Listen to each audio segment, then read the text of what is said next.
They always do. I hear muffled screams now as if someone is yelling with their mouth closed. Now the fur is standing up all over my body, but my feet won't stop.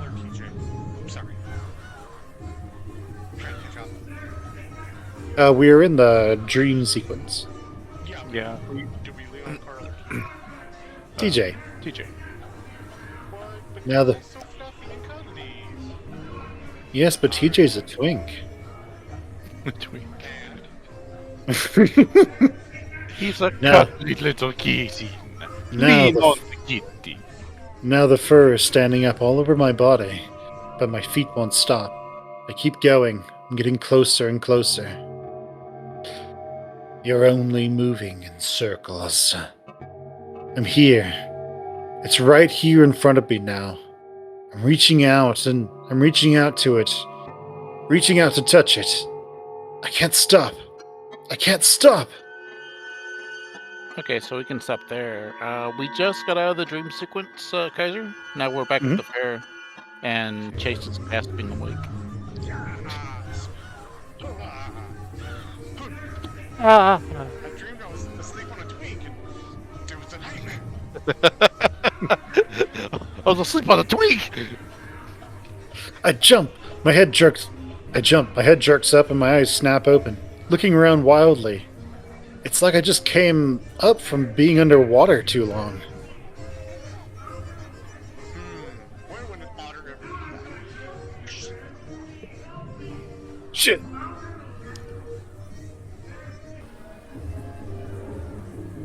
I don't know Go why for it, I TJ. go immediately into Carl's voice from anything, but like getting back into TJ's voice is hard. I don't know why.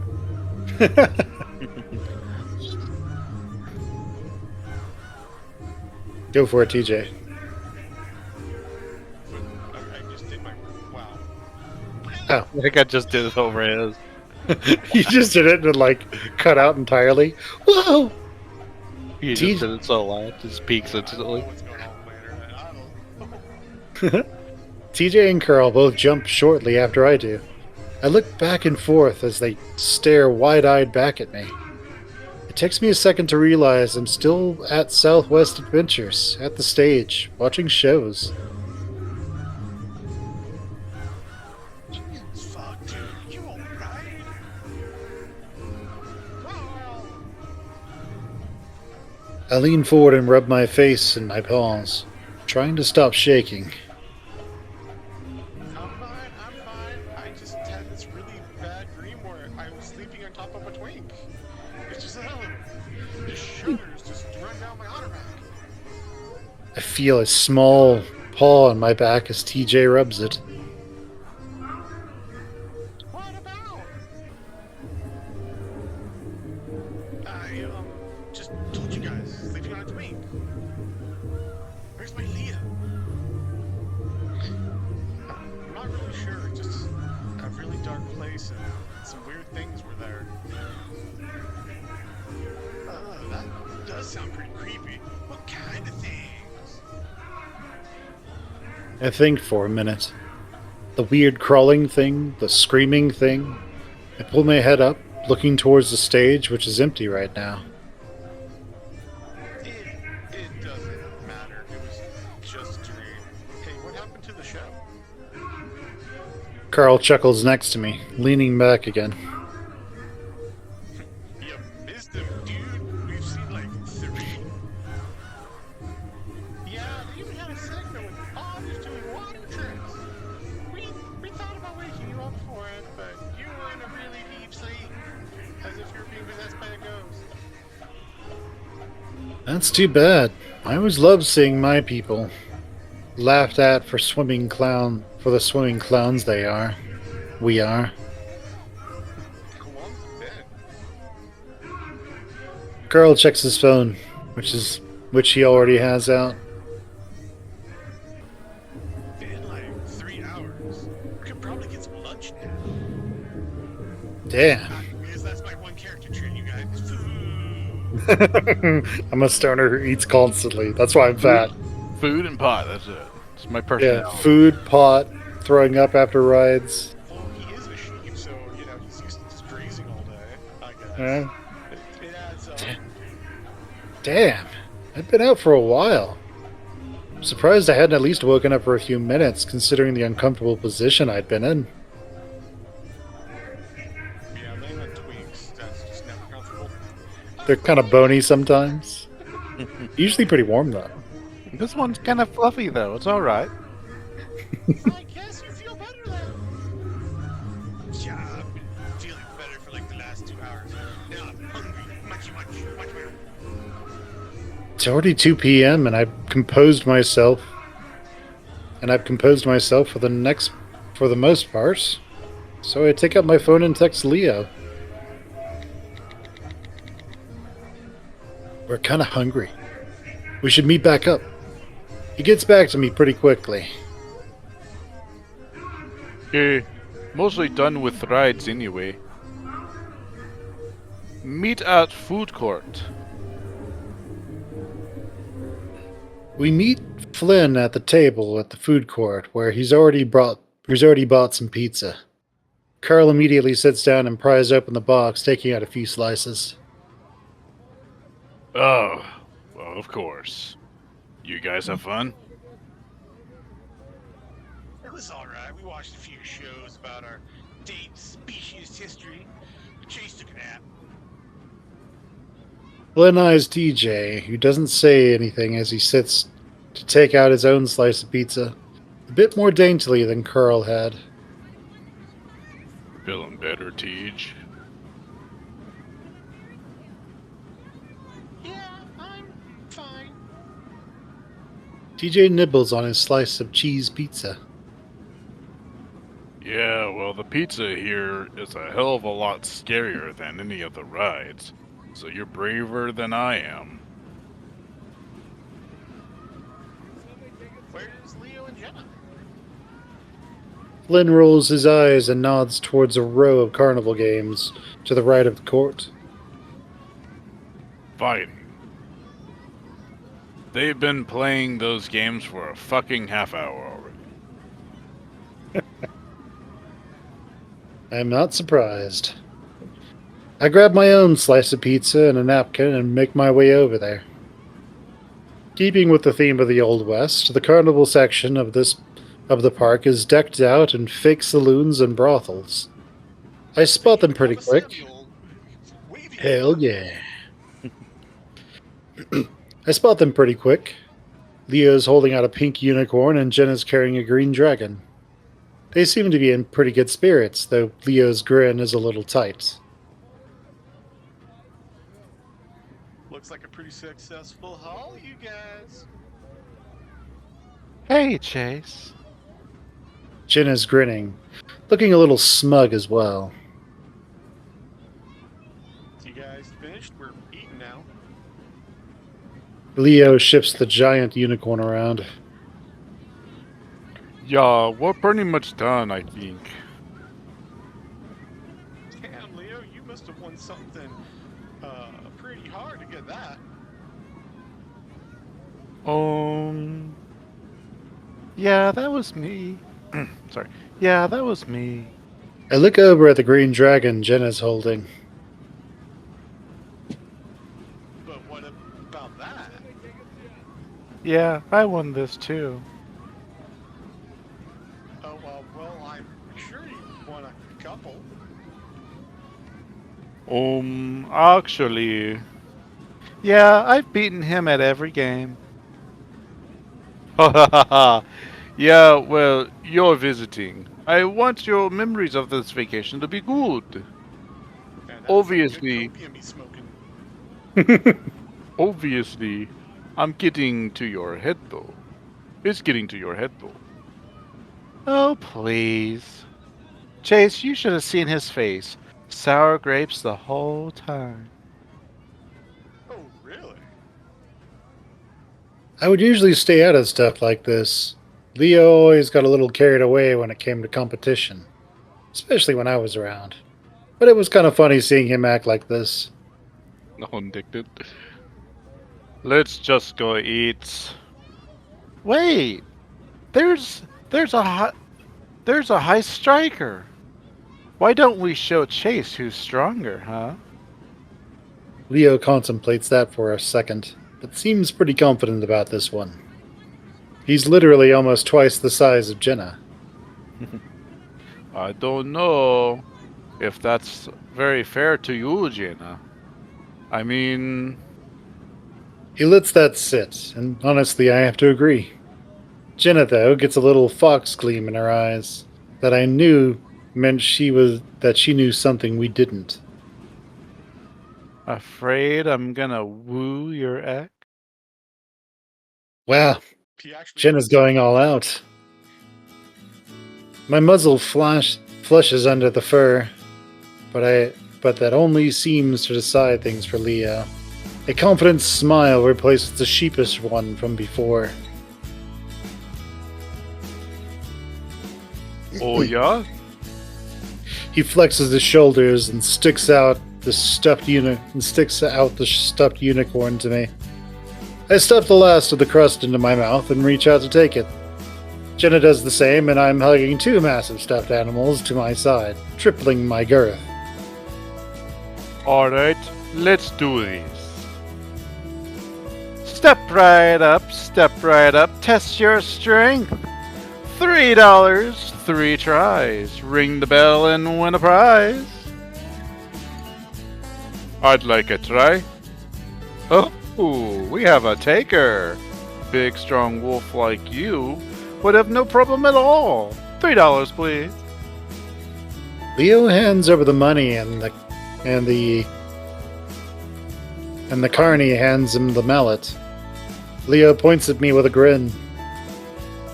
This one's for you, Tula. My heart skips a beat. He hasn't called me that in a while. But I decide to play along.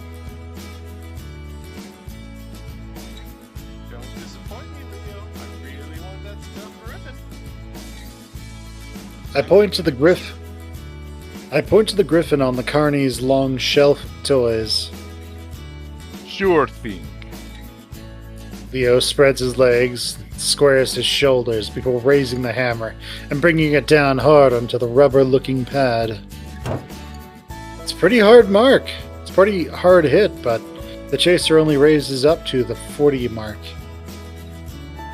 Oh ho! Almost, Sir Wolf. Try again. Leo's brows furrow, and now I'm not sure if this was a good idea. He raises the mallet again and grunts as he brings it down even harder, causing the contraption to shake a little. This time it shoots up to the 70 mark. Even better. This time, put your back into it. I can hear Leo growling a little as he raises the mallet a final time and brings it down with a snarl, all the muscles in his arms standing out. I'm pretty sure I feel the ground shake this time as the impact causes more than a few heads to turn. This time, the chaser only goes up to the 60 mark. Leo gapes at the game. So close. $3 more would get you 3 more tries. Would you like to try again? Nope. My turn. Jenna already has her money in her hands. Jenna already has her money ready and hands it to the carney. Ho ho ho! A little battle between the sexes, eh? Step right up, my fair fox maiden. How will you fare against the big bad wolf? Leo reluctantly hands the mallet to Jenna. Alright. Bet 70. Jenna points the mallet at me, winking. Don't worry, Chase. We'll get that griffin for you. Leo snorts loudly, folding his arms and looking pretty annoyed. Good luck. I was hitting that thing as hot. Before he can finish, Jenna raises the mallet into the air and puts it into a graceful swing. As if she were chopping wood, it's as if she were chopping wood as she brings it down hard onto the rubber pad. It's just Harley Quinn. It lands precisely and cleanly, a sharp contrast with Leo's sloppy hits. I stare. Leo stares. The Carney stares. Jenna stares. The audience stares. That thing in the cave stares. That thing behind you stares. Ooh! Chat. Salt coming out of here, stairs too. Chat, there's something behind you right now staring at the back of your head. Waiting. It's actually staring at the stream. It's ignoring you for the second. It's so amazed. So We don't. Well, not that I'm aware of. I don't really check how many viewers are there. I'm just doing it for theatrics.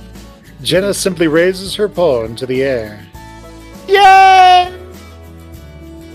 A few onlookers around us laugh and cheer.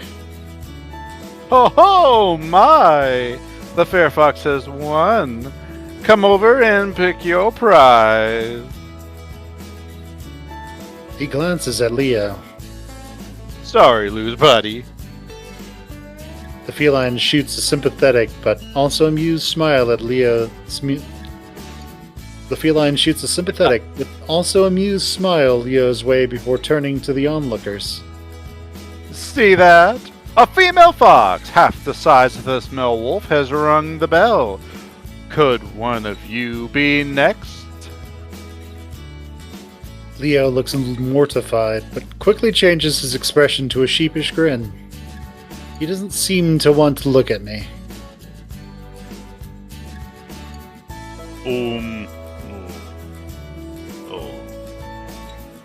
Good job, Jaina. Jenna bounds back to us, carrying the big, stuffed griffin. Give one of those to Leo so I can give you this. I hand off the stuffed toys to Leo, who grumbles a bit as he takes them. Got something great. Jenna hands me the griffin. Thanks, Jenna. That was really. She leans over and pecks me on the cheek. I see Leo's eyes widen as she does it, his ears standing straight up. Oh, it was nothing. Leo stands there for a few more seconds, working his jaw. Awesome. He turns away and leaves, his arms still wrapped around the giant stuffed toys. Jenna starts laughing. I wouldn't be surprised if he just like dropped them on the ground like fuck this. Fuck this. No, he tried to throw him in a trash can, basketball style, but then he airballed it. he just misses. Yeah, Doesn't even get rubbed. They just bounce. They don't even bounce off. He just completely misses. He's like, "Oh, damn it!" or he starts throwing like a temper tantrum, like in Christmas Vacation. God damn it! Don't say that! Damn it!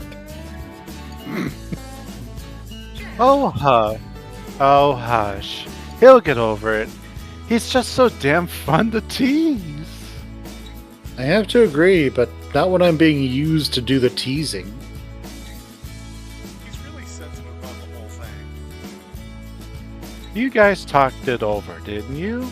Anyway, aren't you gay? I take a deep breath. Okay, guys.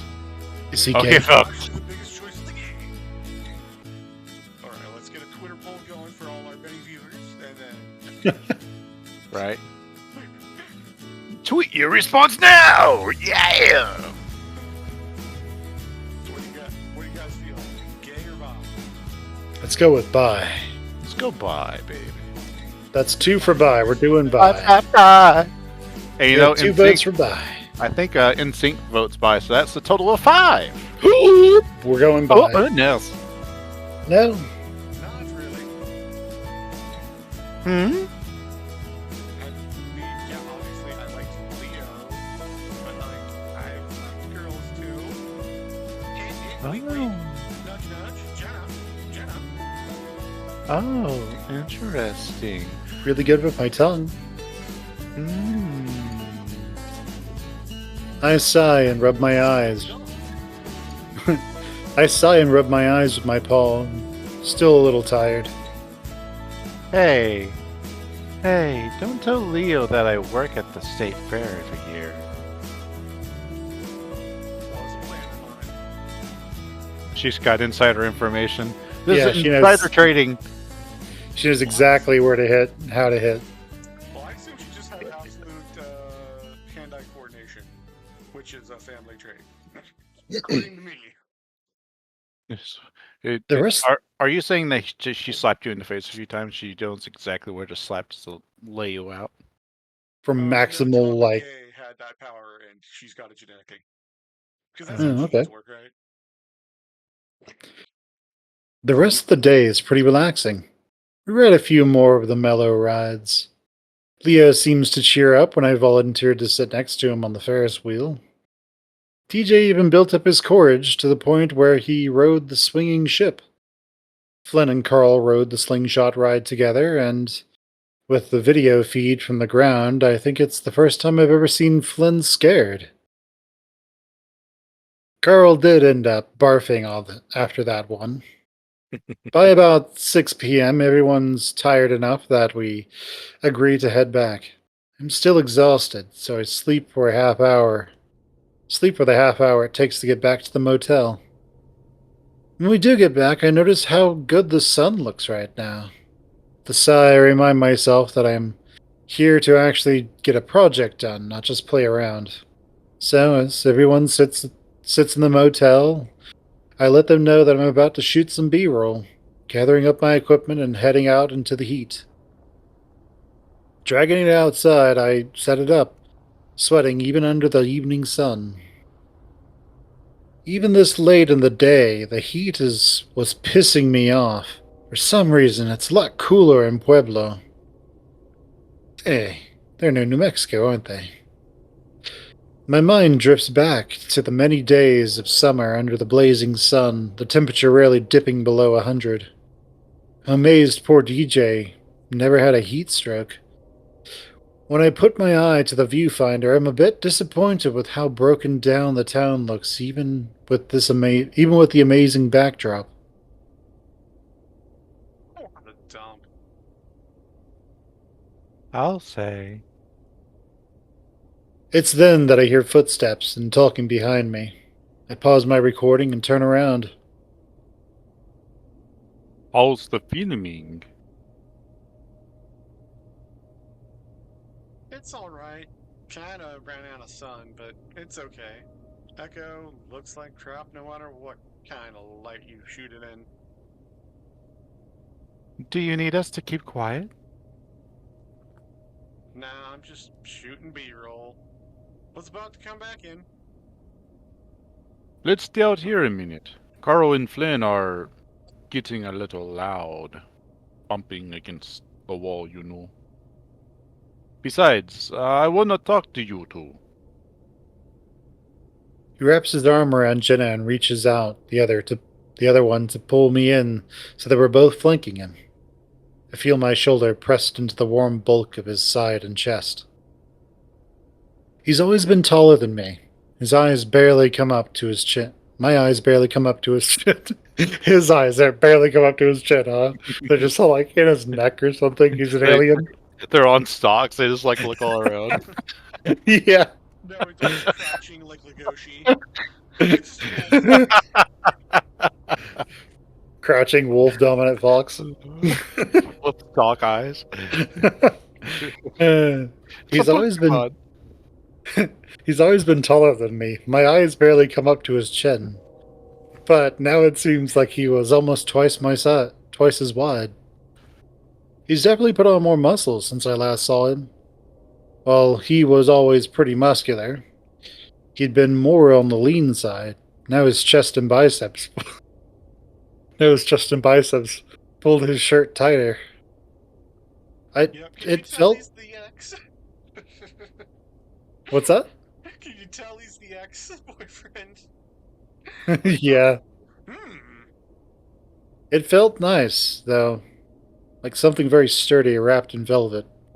I suppose it was a mixture of adding both muscle and fat. I'm at least happy to see he's gotten over his little defeat to Jenna. Look at us. The OG crew. Leo's strong voice vibrates from his body into mine. The effect is tranquilizing, and I feel myself relax. Together again. The only thing I miss about this town. Leo is More referring to the gangs. Leo is referring to the fact that he, Jenna, and I were the original three of our group of six to become friends. Later, we would add TJ, then Carl, and finally Flynn, and Sydney. Leo had really been the one to unite us all. I remember when you first got here, everyone was afraid of you. I remember when I first got here, I found a bunch of gringos who wouldn't even talk to each other. We all went to the same schools in Peyton and had our different friends there. When Leo moved in, he thought it was strange that the kids in Echo didn't hang out together. As I entered middle school and high school, I cycled through a ton of different friends, but the ones in Echo always stayed the same. Remember when we'd always have sleepovers at Chas's place? Of course. I'd kick your ass at Claws of Fury all the time. I remember. I used to think you guys were only friends with me for my video games. I had a Nintendo. Many times I'd fallen asleep to the flickering of the old CRT television set, watching the outlines of Jenna and Leo twist side to side as they played. I would wake up hours later only to find them still playing. It was weird. Jenna and Leo get along really well, but there was a bit of competition. There was a bit of a competitive streak between the two. Actually, it's one of the few things that gets Leo genuinely angry. I think he even broke one of my controllers once. It sounds like us playing. How long has it been since we first met? Well, when did you move in? I think it was in 2000. This is such a period piece. I wanted to say it earlier at the carnival where it's like only $1 for a game? What kind of what was life like pre inflation? Yeah, Yeah. right. So take 2015 and subtract 2000. What does that leave you with, Leo? 30? I can't math. There's reason I work at diner. Leo looked sideways. That was I can mean. count. I can count patties, not years.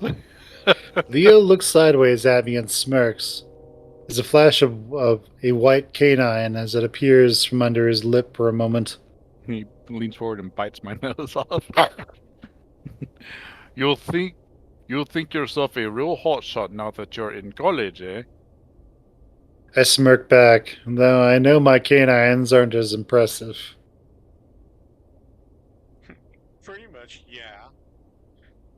Well, you've always been. You'll always be those little brats to me. I feel Leo's wagging tail swat me in the butt. I'm not really sure how I feel about that. Speaking of which, are you two getting along over there? Jenna looks at me. Jenna looks at me around Leo's broad chest. Yeah, sort of. Yeah, we haven't had many chances to hang out. Because she ghosted me. Leo, she ghosted me. She ignores me.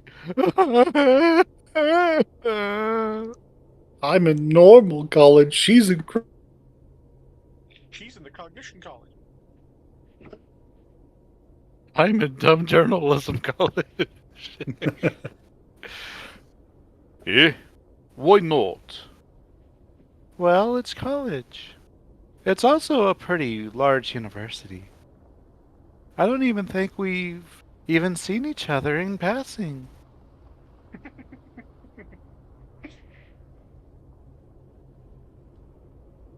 sorry, I did. The extended materials, like, they are at the same parties. Hmm. Yeah, things are different. But, Jenna, we should do something together soon before you graduate. Definitely. Leo still looks a little disappointed that me and Jenna aren't keeping up at the university, but I don't know why. She had her friends, I had mine, and we did talk sometimes. Jenna nudges into Leo, causing us all to sway. And speaking of that, when are you going back to Mesa?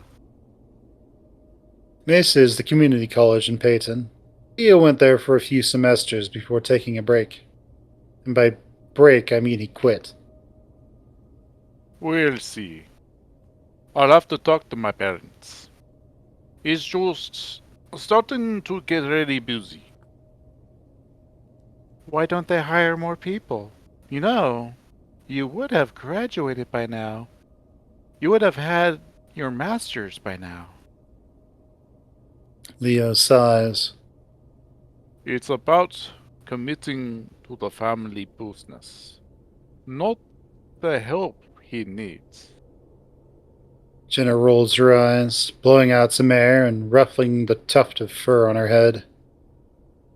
Wolves and their families. You should try thinking and speaking for yourself sometime. If I hadn't done that, I'd still be stuck in that crank house. Jenna flicks her head vaguely in the direction of where she used to live. Jenna is the only one aside from Carl who has a family still living in Echo. I wonder if she's going to visit them, even though I'm pretty sure I already know the answer to that. I see pretty much.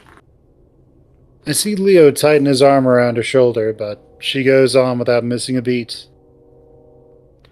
And you can start with our otter here.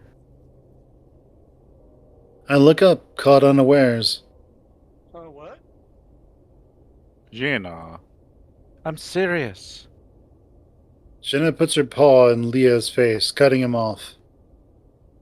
I am not going to spend this entire week with you asking me when or how you should do it. Let's rip off the band-aid now. Chase? Jenna? There's a warning tone in Leo's voice as he pins back his ears and drops his arms from our shoulders. I already know what's happening. It's been a long time coming. I take a step back and fold my arms, looking to the side. Chase? Leo has some things to say to you. And yes, it's about that. Now I'm going to head back in and make sure Carl didn't light up in the bathroom. Jenna! His tone changes to exasperation as Jenna turns on her heel and leaves. Judging by the curl in her tail, I can tell that she's pretty satisfied with what she's just done. I return my attention to the road. I couldn't really bring myself to look at him right now. We both stand there for a minute, 3 feet apart. I hear Leo scuff the ground with his foot, then sniff as dust rises up in the ground. I hear him drawing a breath a few times, as if he's going to say something, but ends up blowing it out with a sigh.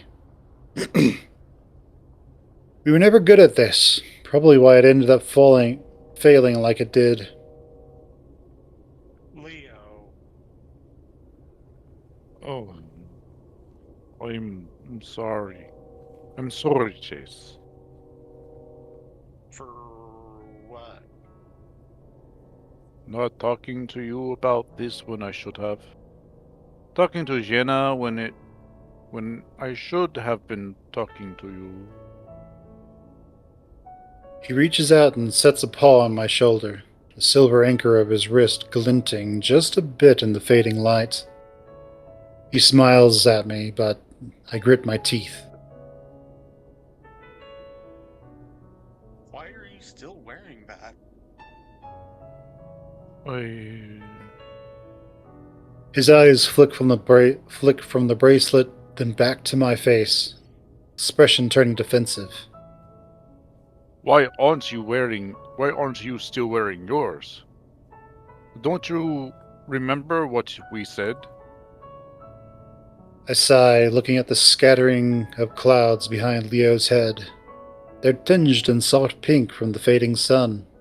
The sunlight is almost the same color as Leo's fur. Leo, we were teenagers. That's not an answer. He cuts me off as I look back at him. I told you. We weren't. They weren't. Love bracelets. They weren't just about a relationship. They were about everything. Our friends, family, memories. Echo. Echo, echo, echo. I raise my voice above his, cutting him off this time. They were about Echo, Leo.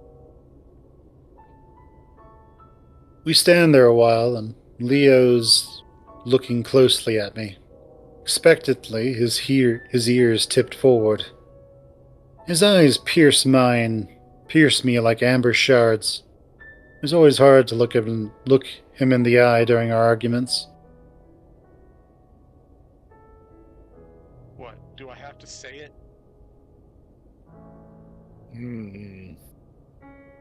Alright, fine. I fucking hate this place. Everything about it. It's the most miserable goddamn place I've ever been. How many places have you been? Even been? Enough to know that it's miserable. Everyone's here is old, obese, on welfare. Half of them are probably on meth. And it's like That's the nice half. Leo pulls in a deep breath and blows it over my head. I can smell the bell peppers on his breath. No one likes it here, Chas. I mean, it was an anchor. I'm half laughing. Just looking at it made me feel like I'm still tied to this town. I didn't need it reminding me of all that awful stuff. I know it's supposed to symbolize us being in each other's rocks or whatever, but it stands for a lot more than that. But a lot of good things happened here too. No one should forget where they come from. Sometimes I wish I could. At this point, Leo's deflated a bit, going into a slouch, his ears lowered. Wait. You said was. You didn't get rid? No, I still have it. It's just in a dresser in my dorm room. Honestly, if it was anything else, like those infinity bracelets we saw, I wouldn't have trouble wearing it. Well, fuck. Why didn't you say anything when we were buying them? I didn't know it was gonna be a problem.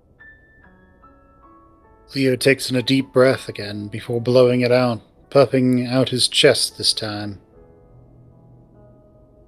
His chest? Mhm. Chica. Oh, Chico there. He puts a paw to his eyes and holds it there for a few seconds.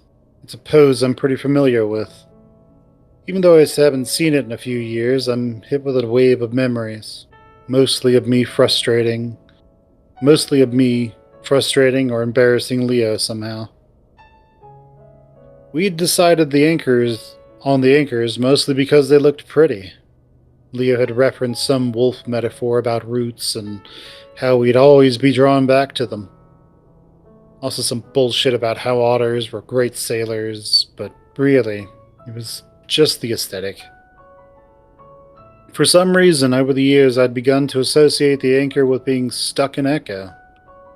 It was when I started connecting the anchor to Sydney that I'd taken it off. It was too much. Anyway. Leo brings me back to the present, and I focus back on him. What I was trying to say was that I'm still not okay with how you left.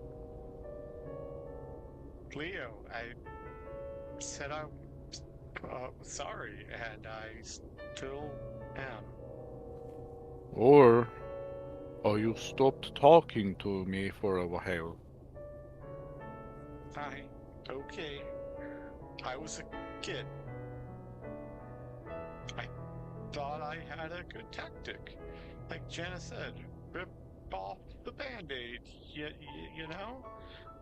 We did start talking again. It was more like you punching me in the gut than kicking me in the balls. The problem was that you didn't even give me a chance to say anything. Or at least tell me why before you broke it off. I stay silent for a while, then finally look up, setting my jaw. Like I said, I was young and dumb, and I didn't know how to handle it. I can keep apologizing, or we can move on and make the most of this. We only have 1 week, and I want to have fun.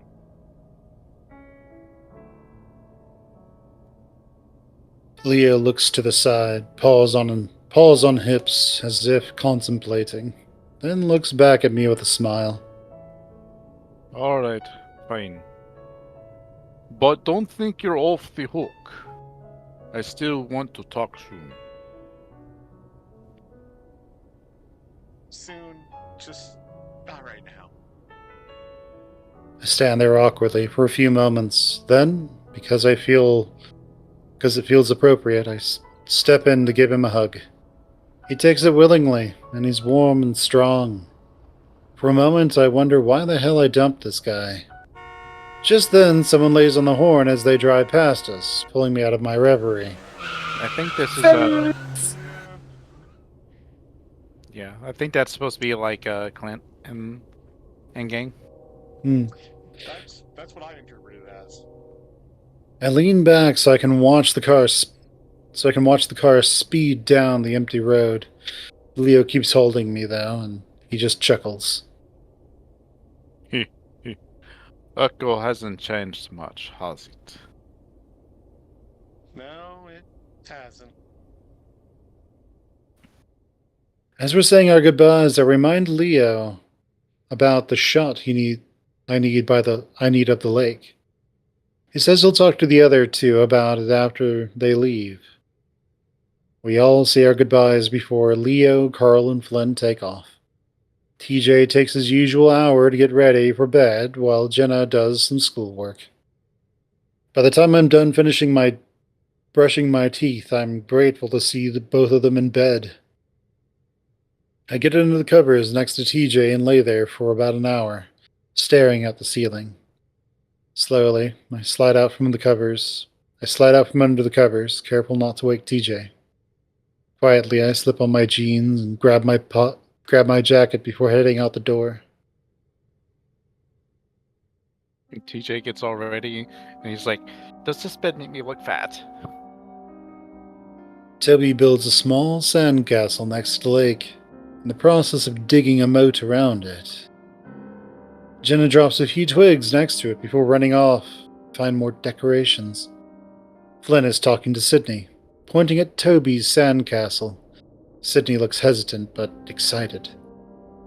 He seems to make up his mind, suddenly running forward and kicking the top of the tallest castle. It breaks easily, with most of it flying into Toby's face. Toby flinches back, shocked before immediately crying as he rubs his eyes. Jenna comes running from across the beach, yelling before shoving Sydney, who's laughing. She turns to Toby, trying to help him clean his face, but the lynx pushes her away running towards the trail back to Echo.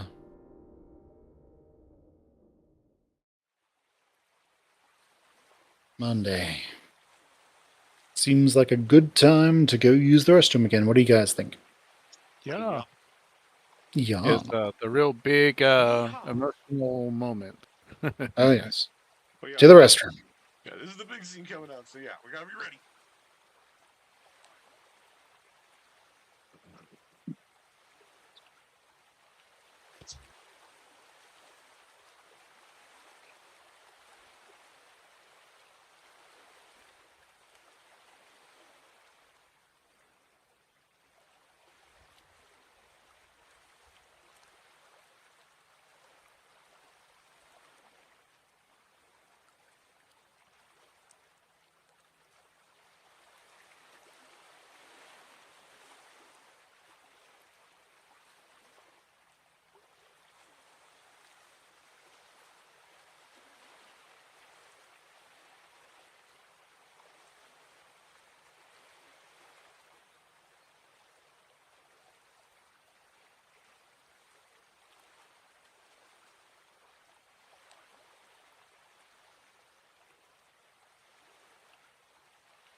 Hello?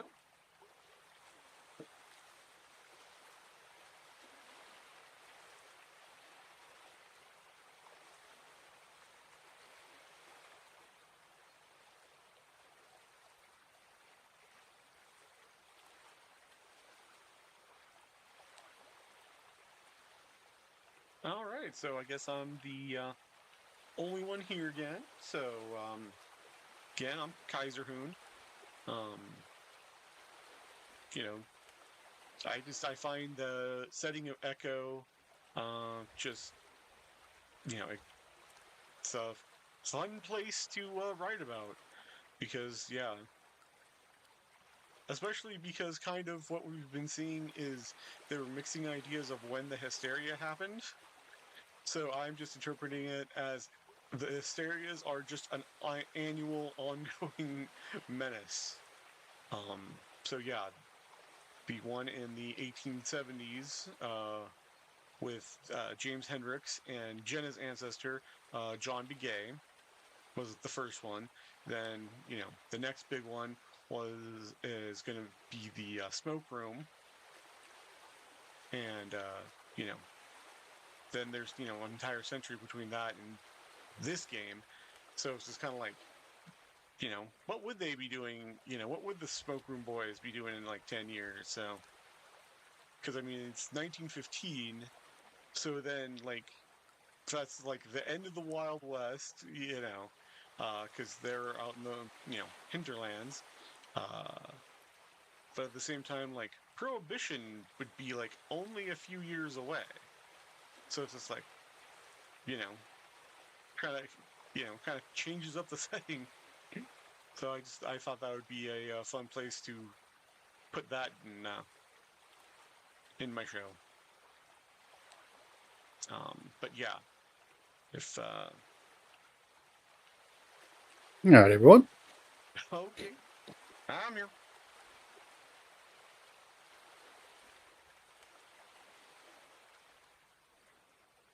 I just grabbed a snack and some bread.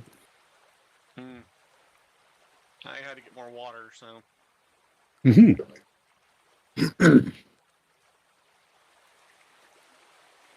So Finn, what are your thoughts on the game so far? It's working out pretty well. I'm seeing that Sydney's kind of a piece of shit, though. Mm-hmm. I'm guessing that Sydney is the psycho of the group. Well, there's a More reason was. he's not there anymore. Yeah, I assume he drowns or something. Yep. But well, you would know this for Welcome to Echo, but what species do you think he is? Based on. Oh, I don't remember. Yeah, this is one of the few things I don't like about Echo is because that's critical information for the mystery that you need to know immediately. But they don't say it for like until you're deep into like a couple of the routes. Yeah. Which is just, it's like no, because what you're gonna see is that, the fact that there's questions about his death, it's like, wait, you should know what species he is and why that makes it so suspicious. Because he's an otter like Chase. And it's like, that's like a key part of the mystery. It's like, wait, an otter drowned? Where, huh? You know what I mean? Mm-hmm. Yeah, so just like. So someone took his ass out. Yep. I mean, there is like a serial killer, right? So I assume the serial killer just murders his ass. That's a good guess.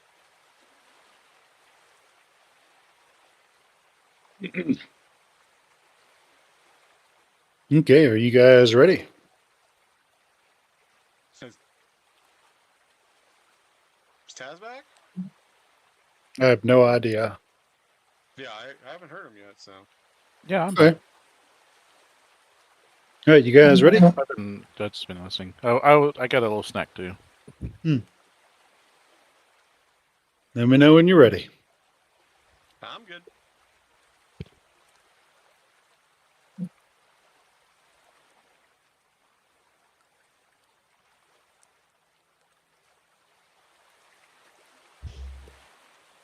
Okay, I'm ready. Oh, you had to gurgle too, Quinn?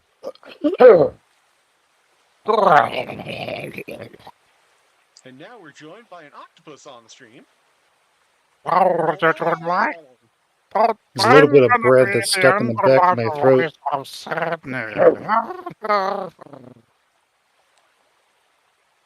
No, Sydney fans are like, you son of a bitch!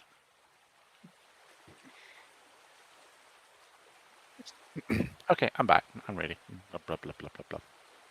Yeah, they understand the octopussy, and I'm saying to them, Yeah. being It's super Octo, mean to them. It's All right. Octo, bro. I mean, that was a lot of slurs. I mean, I Yeah, don't know you if we can know. air that on Twitch. Yeah, you know. Apologize. We're banned on we're banned on Atlantic Twitch right now. Yeah, we're gonna have to, go to Pacific Rumble. Mm-hmm. All right, going back in 5, 4, 3, 2, 1, and the game crashed. Monday. I wonder if the crew's gonna get a case of the Mondays. My game just crashed, so I got to pull it back up. I hope it auto saves. It definitely doesn't. Nice. No. Oh, So, no. Get that skip button good and dusted off. Pretty much. And put on the Benny Hill. Monday.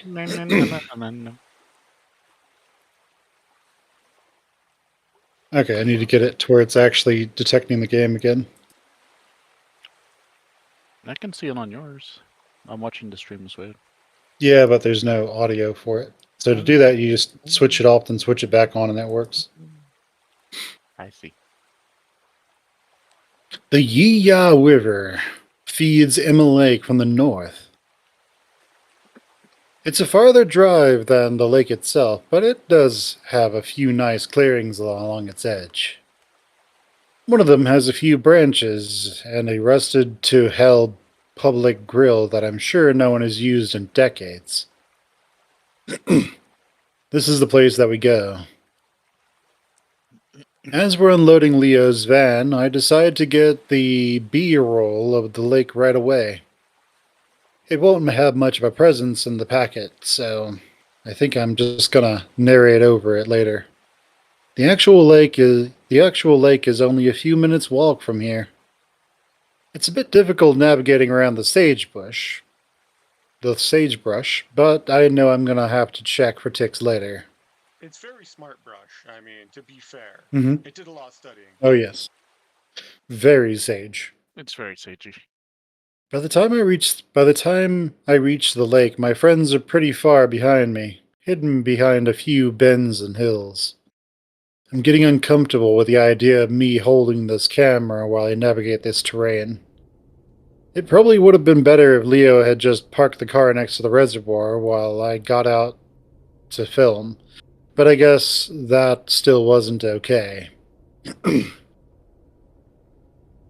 There's a large square of paved ground next to the parking lot now. Several benches and a row of brand new grills. Several lamps have been erected around this area too.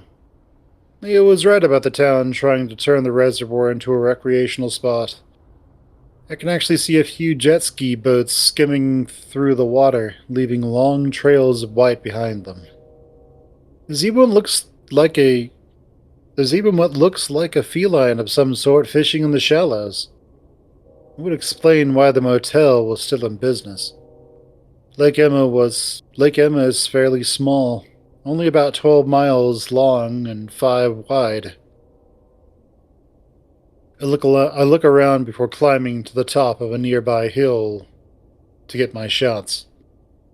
Even with a few people there, it's still pretty quiet, aside from the train horns, and it's kind of eerie. I wrap up and start to quickly make my way back. It's hard to explain why I'm getting freaked out in broad daylight with people around. Either it's because of what happened all those years ago, or I'm just psyching myself out. I'm glad to hear my friends' voices again as I get closer. Then again, it sounds like they're fighting. Here we go. But nothing like a dick all day. Be glad I came here at all.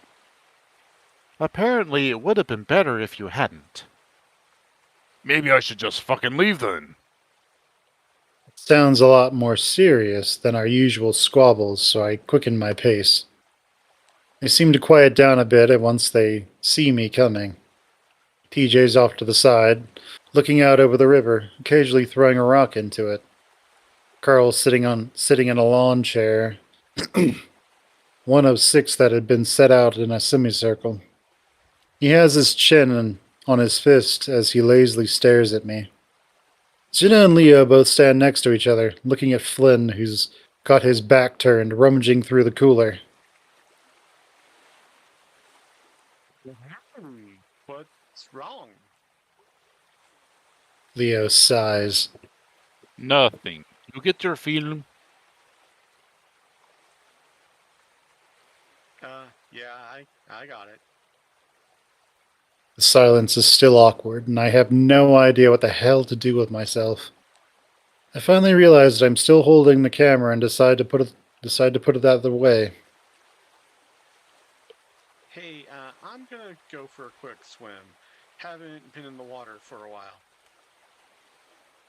When we first got here, I was completely disappointed to find that the motel didn't have its own swimming pool.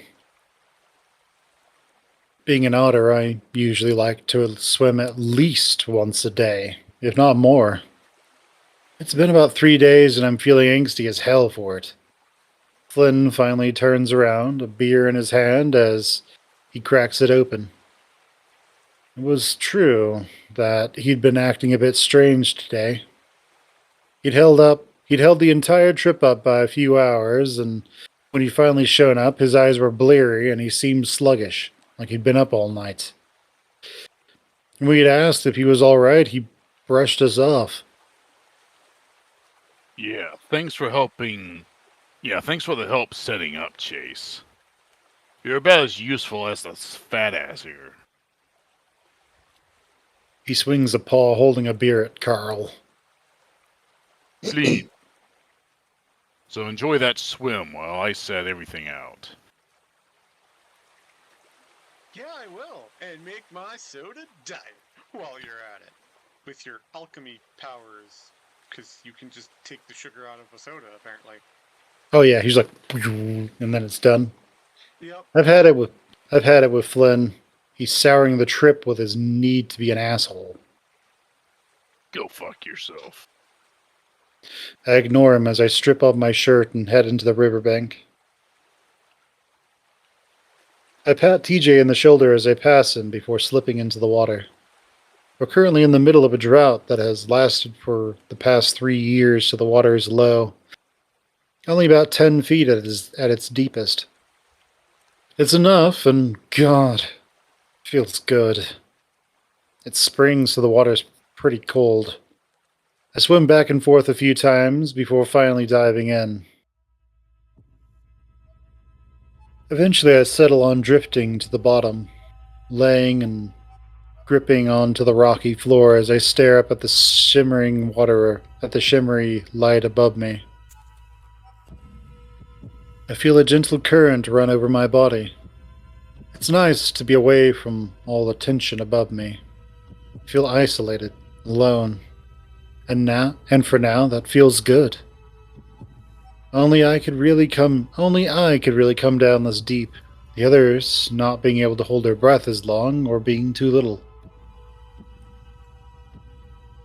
I remember when we were younger, I would give the others rides around the lake, able to swim for nearly half a mile and back. Even Flynn the asshole had done it a few times. It was one skill I had that I was proud of, even if it was inherent to my species. it still made me somehow useful, or at least different from everyone else, in a good way. It always felt like the odd one out in the group, as strange as it sounds. Where everyone else has a strong, distinct personality, I was just average. Sometimes I wonder if they were just friends with me because we all had to be when we were younger. This whole trip has kind of forced me to think back on all the memories I have of this place and of my friends. They were always doing the cool things, being different, while I just sort of blended into the background. Even then, I wanted to do something, to stand out somehow. That's that's what I'm trying to do here, I guess. It's been about 7 minutes, and I only know that because it's about as long as I can hold my breath. I decided I should go back up and help out. So I slowly let myself float back up towards the surface, trying to stay in the same spot. When I surface, it's pretty quiet. For a second, I wonder if everyone's just gone. Of course, that's ridiculous, and as I come over to the embankment, everyone's there. Predictably, Flynn didn't get my food out, so I go to the cooler and grab the sandwich and soda before sitting on an empty chair next to Leo. Apparently, it was a good idea to bring lawn chairs, considering the tables looked like they were covered in a year's worth of bird shit. How was the swim? His tone is bitter and salty. He's not his usual grumpy self, but good-natured. He's not his usual grumpy but good-natured mood. He's genuinely unhappy. What the hell was his deal?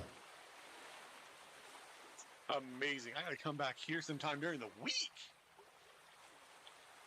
You lizard people don't understand. You hardly ever need water.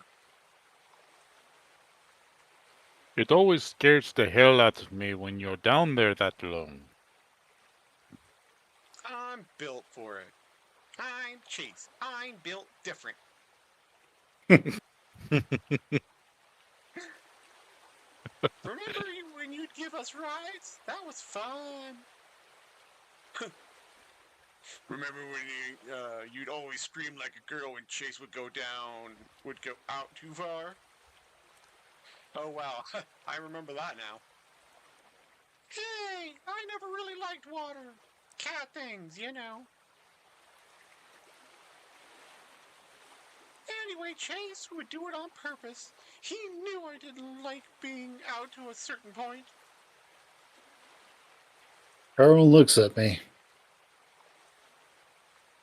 Oh, you know, that was really cool when you'd take us down for a dive.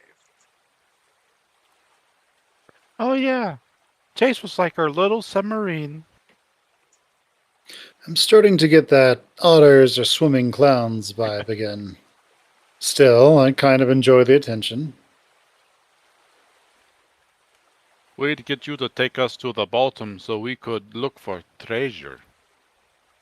Leo makes an air quote around the last word. And you know, we probably would have found way more stuff if you guys hadn't been dragging me down. I remember when. Are we really fucking talking about this? Everyone turns to look at Flynn. His voice is low and dangerous. There's a chill on the air because we all know what he means. I was actually feeling pretty good about it at this point. Like we all crossed the bridge, being able to talk about it for once. Apparently, we hadn't. Clean. No, I'm serious. Do you think it's okay to fucking talk about this when the lake is just a quarter mile that way? You know what, Flynn? I think we should. Isn't that part of the reason why we're here? No. If that were the case, we'd be over there. But we're here. And why is that? Everyone is quiet for a moment. I see TJ shrinking into his chair, staring hard at his lap. Flynn, we came here because just needed footage. A change comes over Flynn. His face darkens and everyone sees it. Flynn turns to me, and it takes effort to not flinch back. Yeah? Why is that, Chase? You gonna put that into your fucking documentary? No, like, Emma's an important part of Echo's history. I just... Just what? Flynn raises his brow ridge at me, and finally I just lower my eyes. This was a stupid fucking idea. You know what, Flynn? If you'd be a little more open, tell us what's on your mind, we'd be able to avoid a lot of this kind of stuff. Oh, you want to know what's on my mind?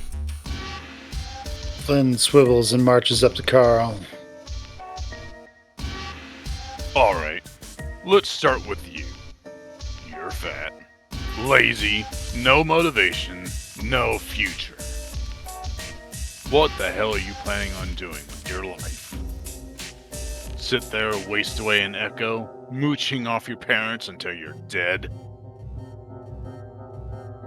Carl stares back up at Flynn impassively, though he hunches into himself a little further. Flynn, don't do this right now. And you think you're better than everyone else. I can tell. You think everyone in Echo is trash. Just because me and the others haven't left, you think we're lower than you. Just because we don't have an education, we're a bunch of retards. Yeah, you left your whole fucking family behind without even saying goodbye. You know what's even going on with them right now? What they're dealing with? Yeah. Real fucking hero you are. You think Flynn, stop it, Flynn. Our unquestionable leader. We wouldn't have been friends without you, would we? That's why you brought us here, right? So we could all bond. Oh wait, maybe it was just because you wanted to get into Chase's pants. Leo's ears fall flat. Probably. You've been a mess ever since you left. So let me be the one to tell you. It's over! It's fucking unhealthy. You're obsessed with him. Slowly his head turns to me and I brace myself. And I can't imagine why. You, Chase, have the personality of a fucking rock. I wish you could see yourself. You just sit there like a creep, watching everyone, weighing everything that we say. And don't think I haven't caught the way you stare at all this, like we're all objects to be collected. What? Are you just planning to cycle through all of us for sex? Sure seems like it. That's my plan, yes. Flynn stops, then exhales. It seems like it's over. I really hope it is. It's That kind of like proves- it's kind of like Flynn's breaking the third wall or the fourth wall, just talking to the audience.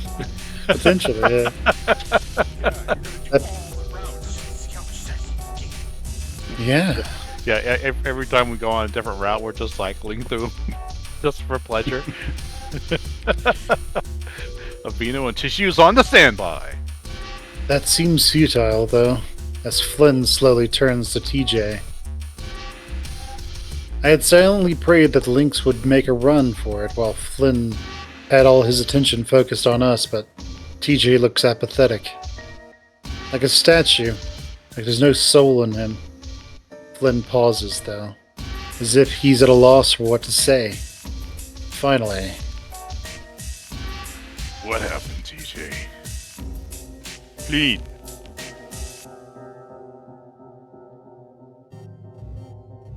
Leo stands up, and from his posture, I can tell that the wolf is ready to fight. Memories are starting to flow back, TJ, Flynn, thinking he'd done something. Something to... I stand up as well. Flynn may sound like a hard ass, but physically Leo had him beat easily. Flynn can obviously tell that he might have a fight on his hands, though, and Flynn can tell that he might have a fight on his hands, though, and it's clear that he doesn't want that.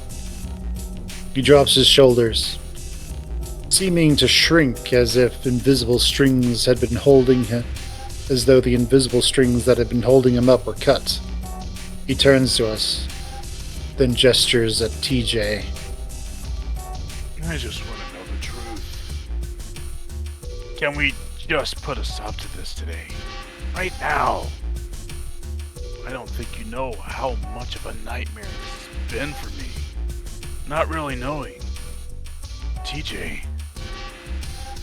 TJ stares up at Flynn, muzzle set grimly. What happened to Sydney? It's dead quiet. TJ stares at his lap, not moving.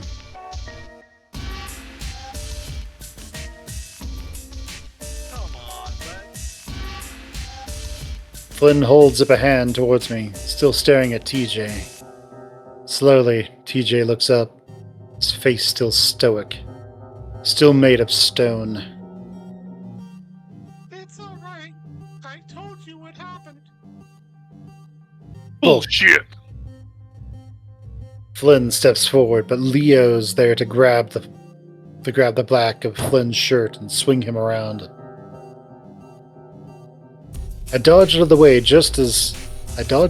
as Flynn is flung back to land on his ass, kicking up a big cloud of dust. Shit. Flynn, I swear to God, if you start a fight here, I'll drop your stupid ass. Everyone except TJ is standing now, staring at Flynn. Flynn sits there, glaring up at Leo, obviously weighing his chances. He seems to come up short, though, as he spits to the side and stands up, brushing off his pants as he turns away. You're all okay with not knowing? Fuck all of you. He turns back around, hands in his pockets, a bitter look on his face. This whole thing was stupid, Leo. We're not even friends anymore. Flynn scuffs the ground before turning and walking towards the trail that goes back to Echo. God damn it, Flynn!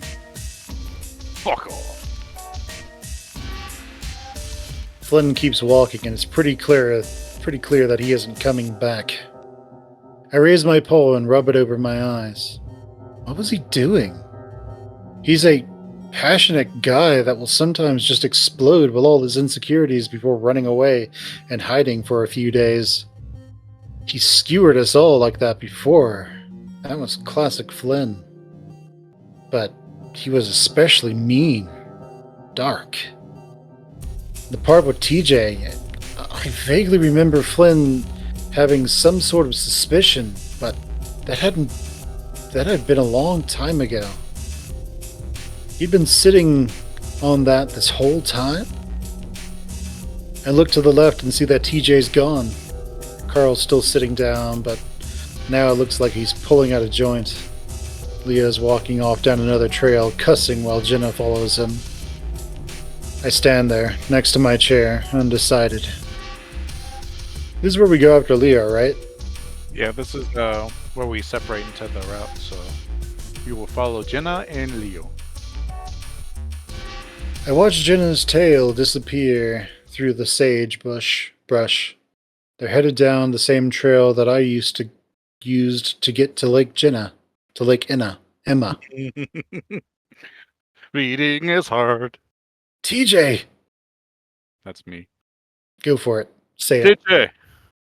TJ did seem to head off in that direction while we were fighting, though I can't imagine he'd go to the same lake. I should go with them to help find the links. I'm also a bit worried about Leo. It's been a long time since I've seen him that pissed. When I get there, I find Leo leaning back on his rear leaning back with his rear up against a big boulder on the shore. Bittersweet memories flood in. That rock is almost as much a staple of my childhood as the actual lake is. It's weird like that. Every memory I have of this place is dreamy and gold tinged, but always has a hint of sadness about it, no matter what the situation was. Jen is standing in front of Leo, her arms folded as she talks to him. I can't see his face, but his posture is sagging. I can't see his face, but his posture is sagging, and his ears are down, looking way older than he actually is. I stand back for a while, feeling awkward about intervening at this point. Leo occasionally shakes his head, then then takes out his phone to look at it. I can see Jenna's getting annoyed, but then she says something and Leo turns his head back at me. I seize up for a second, but Jenna is beckoning me with her paw while Leo isn't looking. I start stumbling over the rocks towards them as Leo looks back down at his phone and Jenna starts walking towards me. Just talk to him. He'll listen to you. Now we go with Leo. All right, we're going for the hot boy. Let's go. She passes by me, going back towards the trail. Sure, he'll probably listen to me, but I have no idea what I should say. The rocks are actually hard to navigate, especially when you don't have any protection for your feet. On a I'm side almost- note, shoes don't exist in the Echoverse. Hmm. Canonically. What? I feel really bad for all those sewer technicians. Especially they get cuts on their feet. They're just out of a job for a while. All the miners and Oh yeah. All yeah. those volcanologists having to walk over God, sharp, jagged basalt. yeah, jeez. And if they start walking over tough, Or it's all ast- like Yeah, they got cracking. log pads, you know. or They're astronauts. just built different. All the Yeah. like I guess it just has like really strong rubber bands around their ankles, keeping the air from rushing out of their suit. And No, they just treat them like footy pajamas. Well, don't you know the feet are like, airproof or something, airtight. Your skin is airtight. Yes. I'm almost to the boulder when my foot catches on the edge of a rock and I yelp and fall forward, knees first into the sharp rocks. Wish I had shoes. Ah! Pain shoots up my legs and my eyes clench shut as I cringe silently. Shit, you alright? I look up and see Leo looking down at me, his ears up at the sound of my fall. Yeah, fine. Leo frowns and reaches over with a paw, which I grab onto and pull myself up with. I make my way around him, being a little more careful about where I put my feet as I position myself next to him against the boulder. I put both my paws behind myself and heave myself onto the top of the boulder, letting my legs dangle over the side. I'm so damn clumsy. You're an altar. Again, just more speciesism. Wow, that's all. I say it jokingly, but Leo's not really smiling. Instead, he sticks his paw back into his pockets and pulls out a slightly fat-looking cigarette. I give a start and stare. I shouldn't be surprised. I could smell it on him when I first got here. Just that I'm not used to seeing him do that. He started right after I left. He pulls out a lighter, lights it, and takes a drag, then blows the smoke out to the side of his muzzle away from me. You're meant to swim, not walk on rocks. I mean, technically Carl is built for that, and he's still falling down all the time. I think it's more because he's staring at Flynn. I mean, because Flynn's tripping him with his tail. Speaking of Carl, Grunting, I lean over sideways and I look at the side of the boulder. I find what I'm looking for instantly, a series of chips and scratches outlining the rough figure of a canine with a long cape and an S on his chest. ha, it's still here. Carlo's drawing? Shit. I forgot about that. Never finished it, did he? Nah, but it's pretty good. Remember how Superwolf was the only thing he talked about that summer? Yeah. And the movie wasn't even that good. He loved it though. Yeah, and I guess that's all that really mattered. Leo grimaces and reaches over to my knee. I wince and look down as he puts his thumb and index around a cut that I hadn't noticed until now. Blood is oozing through the fur and leaking down my shin. We'll need to clean that house. I shrug. There's a joke I want to make there, but I'm going to resist it. But you don't want to make a mess. Well, Leo always wants Chase to be cleaned out. I'm But not I'm sure if that ointment is sterile. It's not a big deal. Yep. Don't worry, he's so innocent. Let's keep going. All right, Nah, Leo. we'll stop at the convenience store and get some peroxide. There's some nasty shit around this leg. It's fine, seriously. Jewels to be served. I smirk. Safe like this. I reach up and grab at the cigarette dangling from his lips. He's quick though, and whips his head. He's quick though, and whips his head away before taking it out of his muzzle. Hey, Don't hate me. Why the fuck are you smoking? Jeez. His ears fall flat again, and he glares. why the fuck do you care? He spits that out with so much venom that I lean away from him, eyes wide. He's never talked to me like that before, and I was joking, too. What? Leo quickly looks away and doesn't say anything.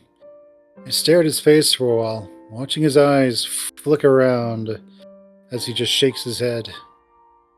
Are you still mad at me? We talked.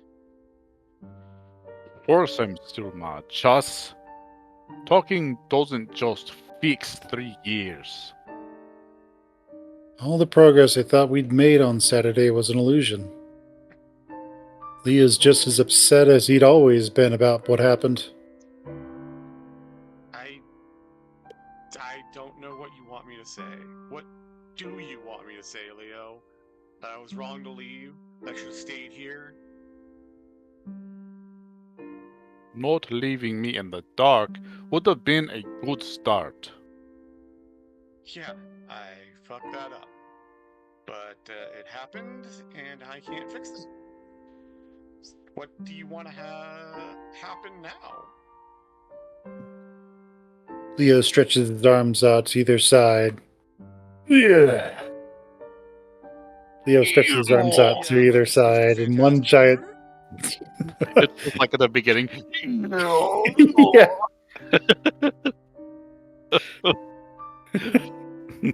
Leo stretches his arms out to either side in one giant shrug. Oh, I don't know.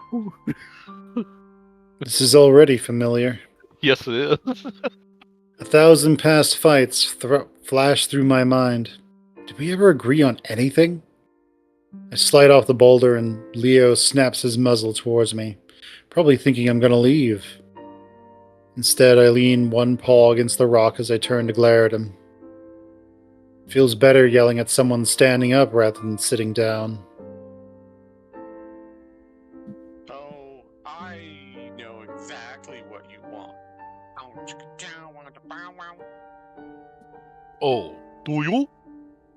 Bow chicka bow bow. You just want me to drop everything and come back to Echo. When did I ever ask you to drop anything but your Besides your pants. besides your pants? Those trousers, the granny panties. I just want to know if you're coming back. How am I supposed to know that? Why can't you plan ahead further than next week? I swear, it's always like this with you. I let out an Well, it's gonna end at the exasper- end of this week, so you know, why bother? I let out an exasperated laugh. I'm 21. I don't know fucking anything about anything. How should I know what I want? Well, I'm here. Don't you want to come back and live with me? We always planned for it. His voice softens, and I pause. Thinking about it right now, it is something I would want. It's just Is Echo so bad that its negatives outweigh my benefits? I mean, a gesture at the town in the distance, looking as shitty and rusted as ever. Then to the lake, looking as shitty and mucky as ever. Just looking as shitty and dry as ever. Everything shitty. I let the scenery speak for itself. so yeah. Leo rolls his eyes. Poor chica, Alter. I'm starting to think you just want an excuse not to be around me. Well, I mean, I know my phone does. I'm starting to think that what Flynn said was true. He looks straight at me, eyes narrowing over his muzzle, his nostrils flaring. What? I'm not obsessed with you. I miss everyone, that's all. Is that wrong?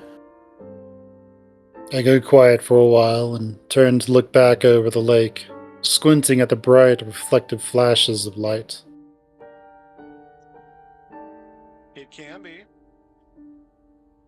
But then, I don't even know if he's telling the truth. He'd never say whether or not this whole thing he'd planned was just for me. He doesn't say anything, and we just sit there for a while. Even for a wolf, his whole sticking together thing is a little intense.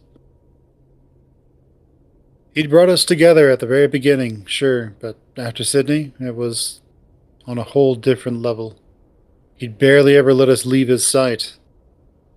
That's when I noticed a dark figure across the lake, walking on the side of the road. It's Flynn. He's heading back to Echo. I can see that Leo spotted him too. His ears and eyes following him, but he doesn't say anything. Finally, I speak up. So, So this is. So is what he said about me true? No. he says it quietly, but the answer is instant. Really? Leo takes another drag on the cigarette. Weirdly enough, I can actually kind of smell kind of. Well, weirdly enough, I actually kind of like the smell of the smoke. I think his Maybe you problem should go with to a you. smoke room. Did he just needs to get on the Flynn's route and just go to that bar? Oh, yeah. Yeah, there's a modern version, yeah. Yeah. I think his problem with you is that you don't act like you used to as a kid or teenager. He's told me before. I mean, you used to be a snarky motherfucker. Even more than you are now. My stomach sinks. Yeah? Yeah. You grew up. Mellowed out. Again, my insides twist, and I don't trust myself to speak right then. Leo gets the wrong idea and smiles, putting his arm around me and pulling me up to his side. What you said about everyone was... Well, what he said about everyone was total bullshit. Especially Jenna. His whole family mantra did have its limits. The fact that Leo is so defensive of Jenna's decision to leave her family shows what a piece of shit they really are. I'm just glad that he's changed the subject, though. Leaning my head on his shoulder, I let his hold comfort me. He's still watching Flynn. Ooh, chica. I can't fucking believe he did this now. Idiot. Idiot! Leo shouts it loud across the lake, and if I could, I'd lower my ears like a canine. I see the small figure that is Flynn turn around and look back at us. He stays like that for a while, looks like he's examining us. Okay, Finally, he didn't they turns back just- around and Oh, sorry. But didn't they just say the lake is 5 miles wide? So Leo's yes, gotta have like a hell of a voice. Well, it you can is also sound. going across a lake, which has like Travel that nothing to far. stop the sound. Yeah, there's nothing over there, so I mean, you can shout pretty. Your shout can go pretty far if there's nothing to stop it.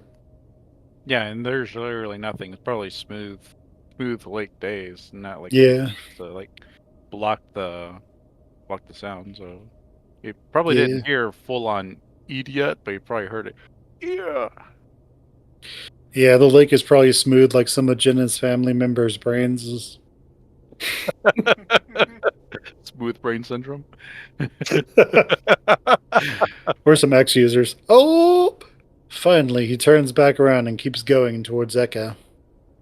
Fucking idiot. How the hell am I supposed? How the hell am I gonna go ahead with what I planned this week? In the past, Flynn would have his blow ups, then get over it, and so would we. But this time, really did feel different. It was like he'd been chipping away at our group for years, and finally, this is what broke it into pieces.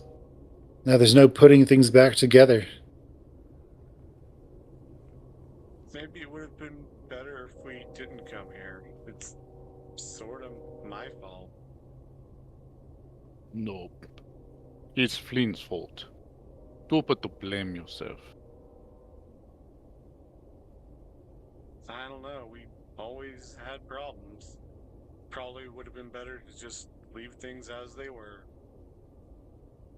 No, Jesus.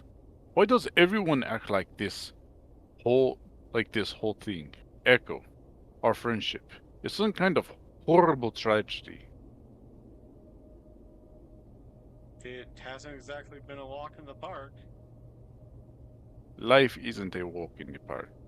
And he's a dog. He likes his walkies. Wookiees!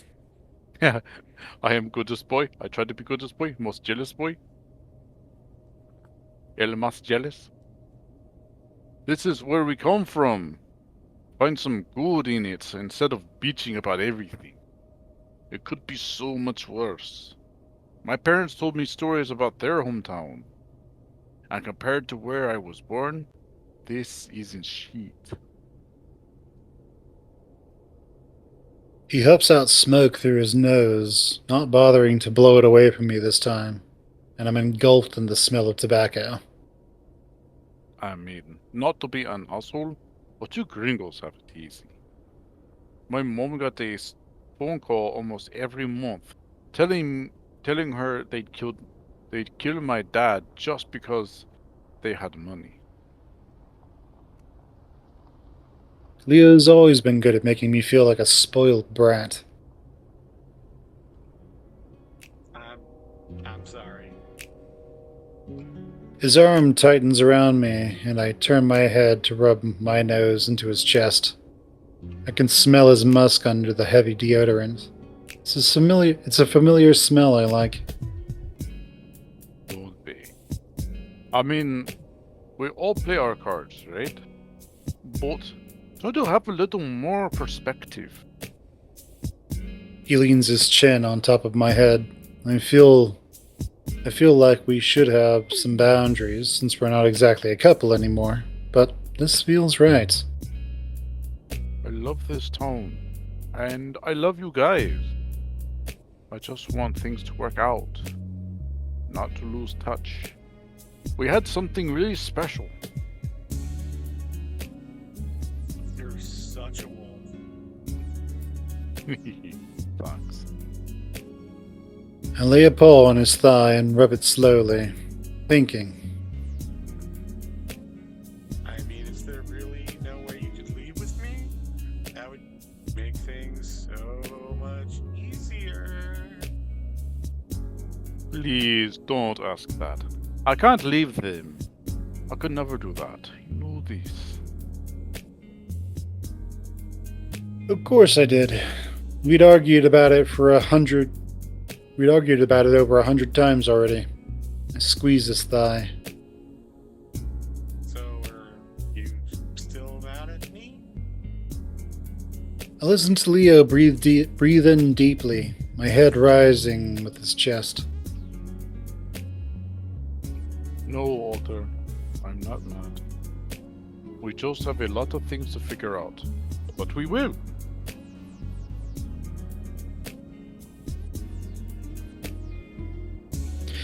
I guess that's as good as a place as any to leave off, so I moved to the other subject. So now that Ben's fucked up the trip, what are we gonna do next? He hasn't. We'll fix this.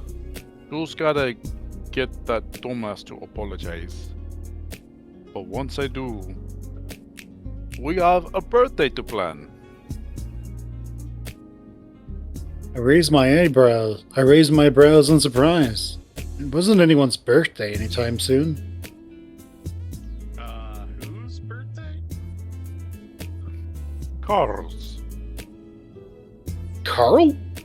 His birthday wasn't until the end of April, literally a month away. It's early, really early, I know. But I'm kind of limited on ideas of what we can do. I guess that makes sense. So when's it gonna be? Wednesday. We need to buy the stuff tomorrow, and I have the day off. Leo looks at his phone again. Speaking of which, I need to drive you guys back so I can get back to work.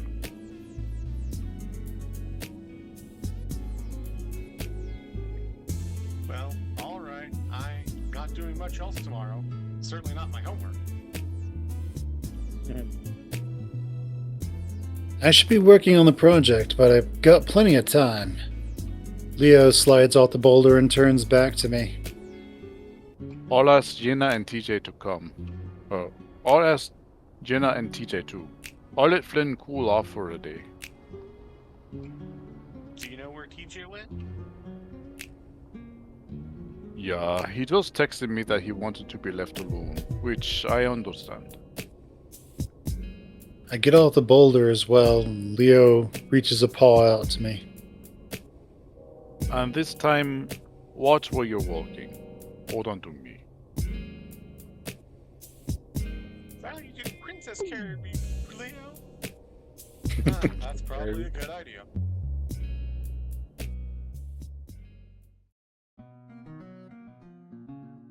Tuesday. Well, now that we got our case of the Mondays done with. Alright, everyone. Go use the restroom again, just in case this is a long one. Yeah, Tuesday's longer. Yes.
Woo!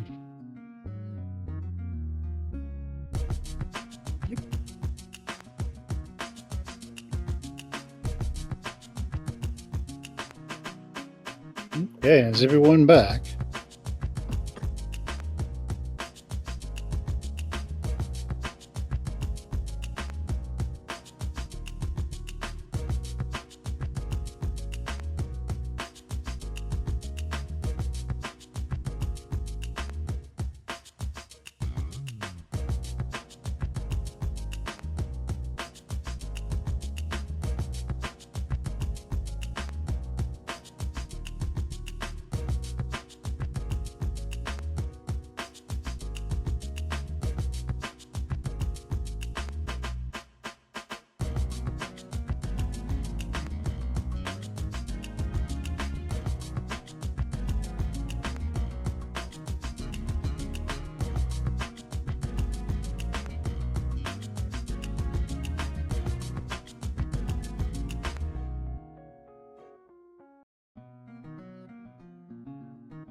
Is everyone back?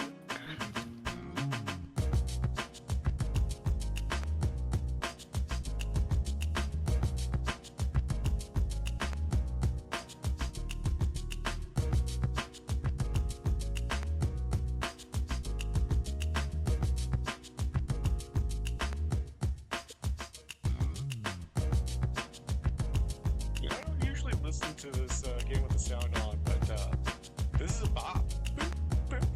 Yeah.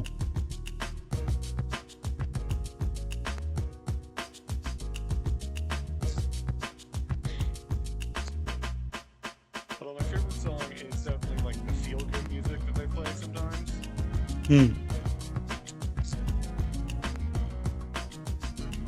Oh yeah, like YouTubers call it Applebee music, but it's like it's just good. Applebee's music. It sounds like the guitar like they usually play during the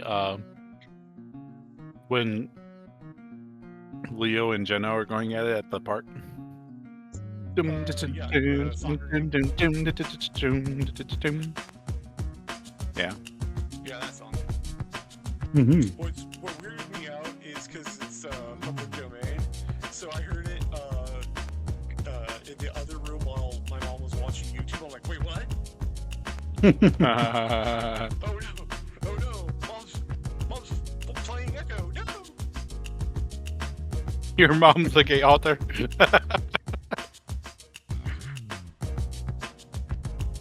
Your mom's always going to choose TJ for things. Yeah, she's reprogramming the next installment of Echo. Actually, I think what happened is she's the one who took the rights of the smoke room away. Oh, that'll be my Christmas gift. Dude, you're gonna walk into your mom's room at some point. She's just gonna have like body pillows of TJ. You're gonna be like, ooh.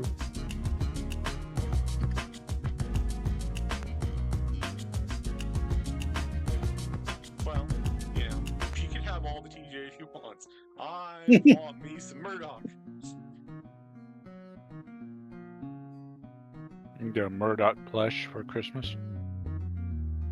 It's as You big have as to. I mean, that. What is that called? The Dakamura, the body pillow.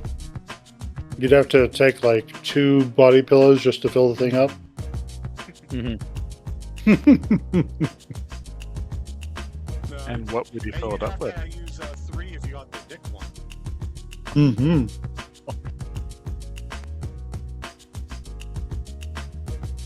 Sounds like a typical fox.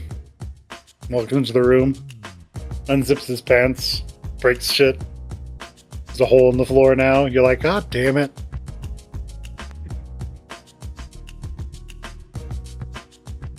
He lays down. He's going to be the bottom. He's tied to the headboard, spread eagle. The top has to go get a ladder. No, they haven't unzipped the pants yet. As soon as they do, they just get launched into the wall behind them.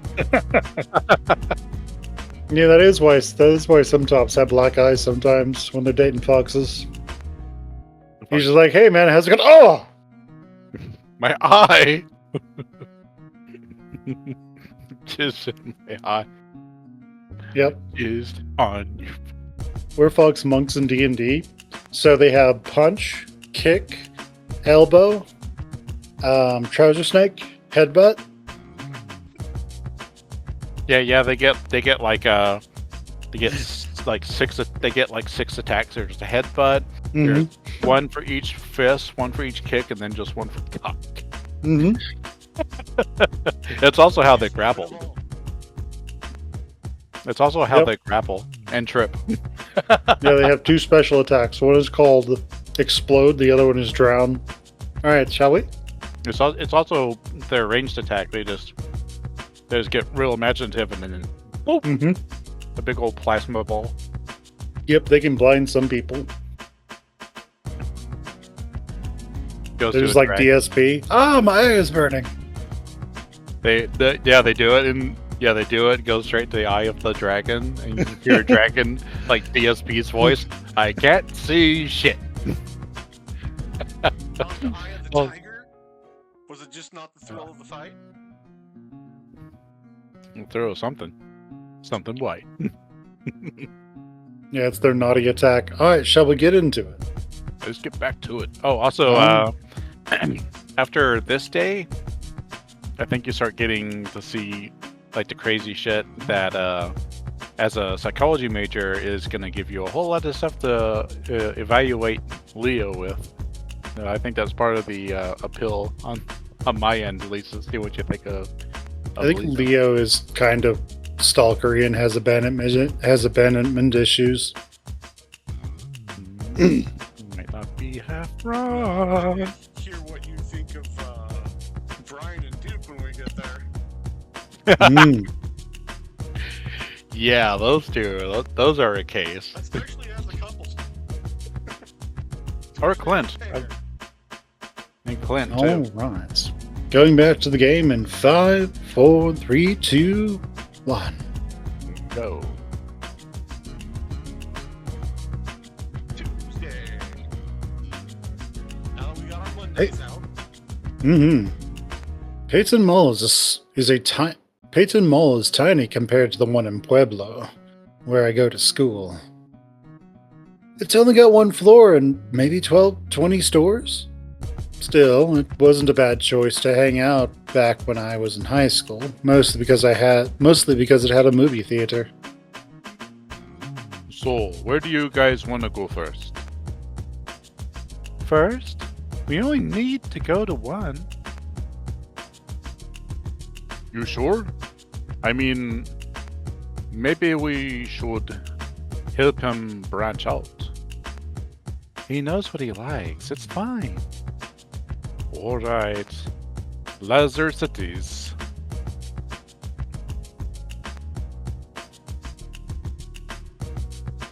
It's one of those kind of stores where it looks like a radioactive clown jizzed on everything. So Hot Topic. Mm-hmm. Or Spencer's one of those two. Yeah. Yeah. Oh, well, there's a lot of weird porn here.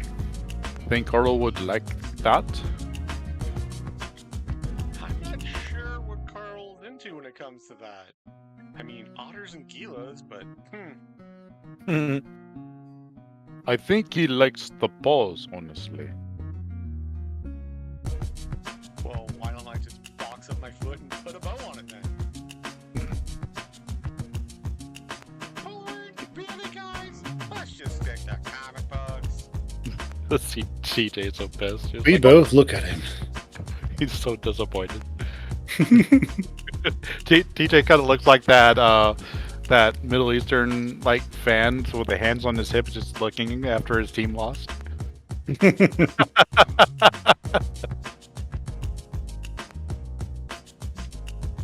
Everything okay, Tej? TJ has been in a bit of a mood ever since he woke up this morning. He didn't talk the whole drive here, instead just browsing through stuff on his phone. He's just salty that he isn't roasting on the trail right now. No,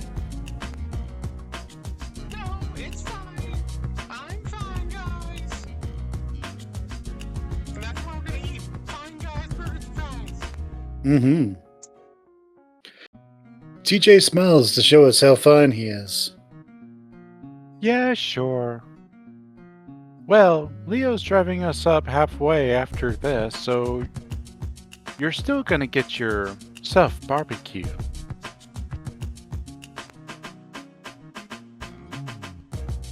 You don't have to go if you don't wanna. I don't know if it'd be very fun if you're upset the whole time. At this point, Leo turns to me, smiling. You're going with him? In this fur, on these legs. Let me just show you my legs. Ooh, stretchy. I lift a foot for him. No, it's over 90 degrees today. No. Yeah. Best to leave it to the land mammals. So, Leo claps his paws together loudly. let's split up and pick something out. I think it'll be fine if we just keep it under 20 bucks. As everyone wanders off, I look around. I'm not sure what I should get him. He doesn't get excited about much unless one of his comic books is turned into a movie. Alright. Big. Anyone in chat? Any viewers right now?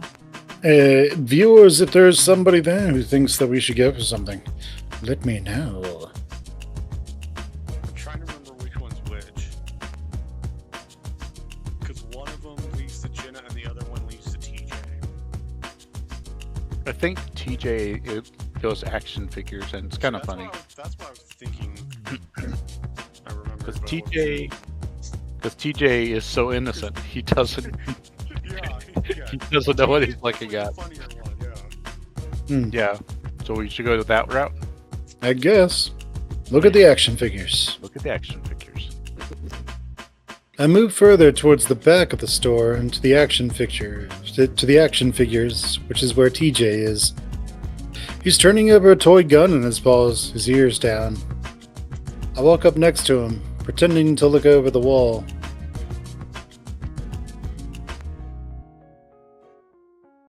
Oh, there I am. Okay. Find anything interesting?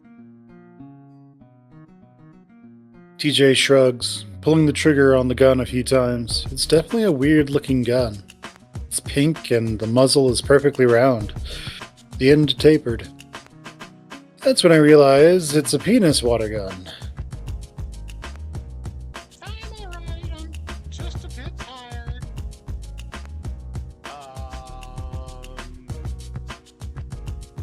He looks over at me, his brows raised. Are you feeling better after yesterday, though? Yeah, a bit. I just wish it didn't happen. Oh, of course. So you're not going with me and Jenna on the hike then? Whimper cat noise. Guess not. Leo said he might need some help setting up for the party at his house. I mean, you sort of promised me, but I guess it's alright. I cringe on the inside. You haven't seen him in a while, so it's good you guys can catch up. TJ lifts his penis gun and points it at his face, squinting an eye and looking down the barrel. How the fuck can he not tell? He must know what a dick looks like. Wonder what this is from. Do you think Carl will recognize it? Yes, and definitely get it for him. He starts pulling the trigger several times, blowing the fur back on his face before opening his muzzle as well. I reach out and push it down. I think that's just a novelty item. You should get something else. Oh, Chase, go for it. I think that's just a novelty item. is terrible. That should be a choice. That should be an option box there. Like, tell TJ to buy it or tell him not to. And also put it in your mouth. That'll be the party trip for later at Carl's. And it'll be loaded with something. Milk. Yeah, milk. Okay. Hot, sticky milk. I can tell that TJ is unhappy, but there's not much I can do about it. I wander off towards the opposite wall where the posters are.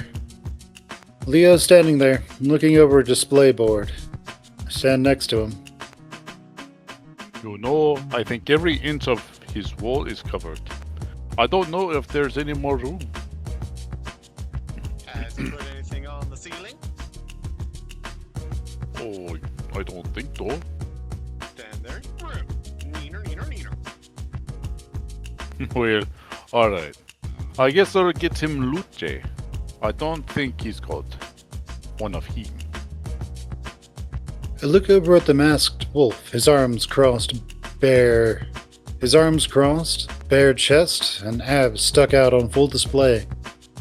I waggle my brows. Sure, that's why you want it. Leo grins down at me. Oh yeah? Sorry, but he's not my type. I like my guys a little more super. His tail slaps my ass. Well, I like it. I love muscle. Leo squares his shoulders and flexes. His biceps bulge to nearly the size of my head. Yeah, like these. I feign indifference, shrugging. Nah, I'm more into the cut look, like Luce. The fat fit. Leo frowns, but I take that moment to slap him in the butt with my tail. Because it's not as flexible as his, I have to turn my body into it and practically thuds into his ass. Leo, Yeah, it's a big old otter tail, so that thing's got some power to it. He just clubbed his ass. like how the screen shook. Yeah.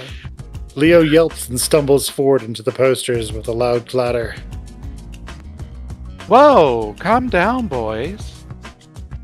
Jenna walks up behind us and stands next to me, her arms folded over a manga with a doe in a school uniform in the front. It'd be funny if she's had B-stars. Mm-hmm. That looks sexy, Jenna. Good peek. Jenna rolls her eyes as Leo reaches into the poster bin with Luce in it. So I'm pretty sure he doesn't have this one. TJ follows behind Jenna, a small figurine of Trinity Weasel in his paws. I laugh. The movie you didn't like. Of course you get that, TJ. Hey, it's a good price and, He's kidding, TJ. anyway, maybe it'll help him take another look at that movie. It's really good. I realize that I'm the only one who hasn't picked out a gift, and I look around anxiously. Right in front of me is a rack of beanie caps. One of them has a bloodied and decaying zombie face printed on it, its teeth bared on the brim. I assume it's to make the wearer look like their head is clamped inside. I think Carl liked zombies. Zombies? I snatch it off the rack and hurry up to the front with the others. How's it look? Huh? I ask TJ as we're walking through the parking lot. It looked good, I guess. No, I mean, does it look like a zombie badger's eating my head? Don't know why it had to be a badger. Poor Nick. Yeah. Oh, yeah, look, yeah, oh, yeah, looks great. He gives me a thumbs up. Ah, I guess he's stretching.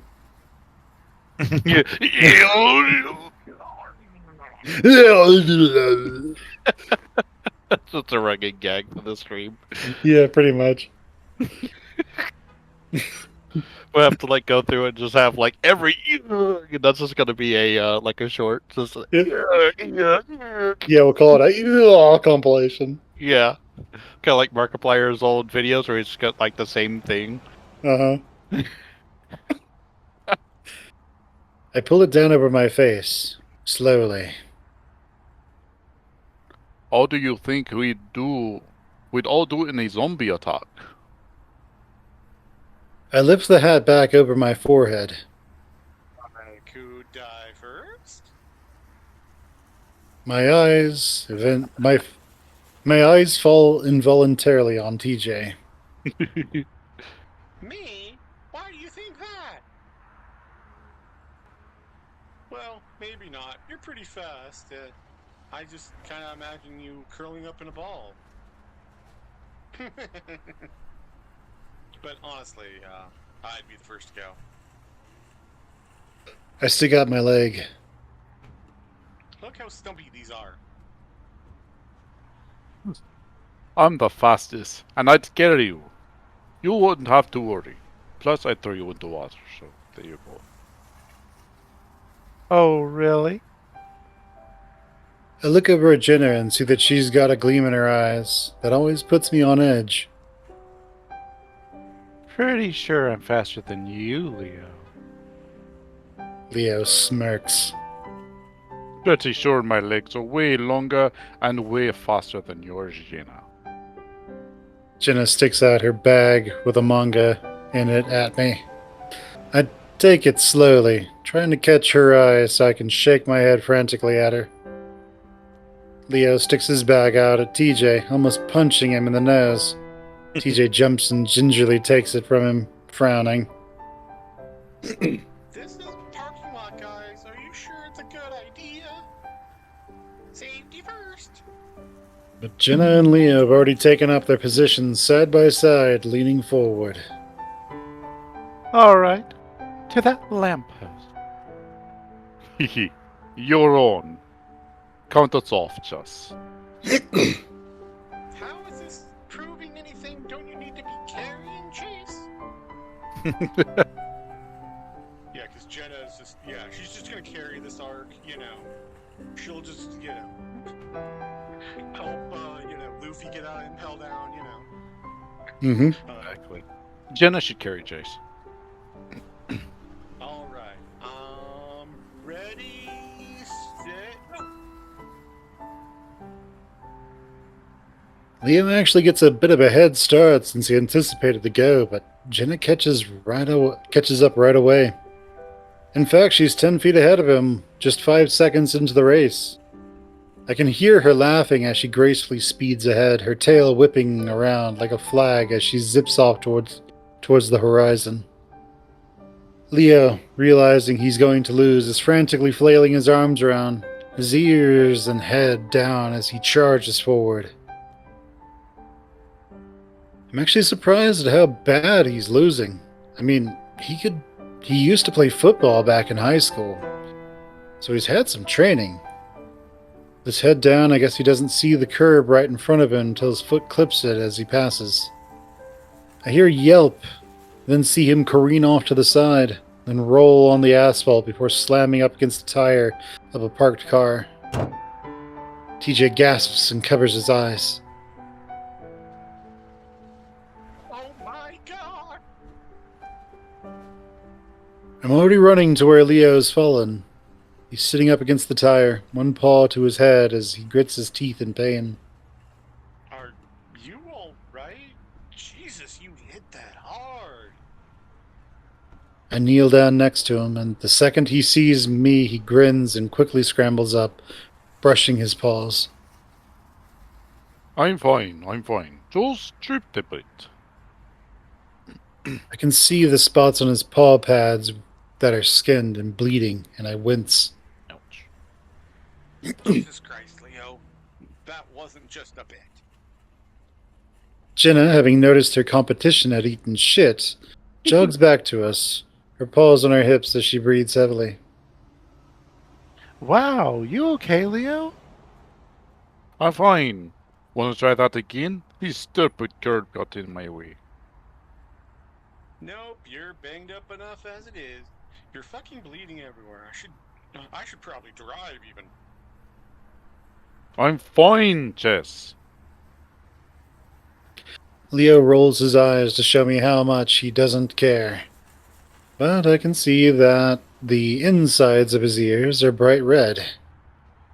There's a bit of an awkward silence, only punctuated by Leo and Jenna's breathing.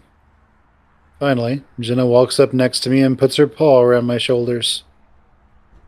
Well, now you know who you're more likely to survive with in a zombie apocalypse.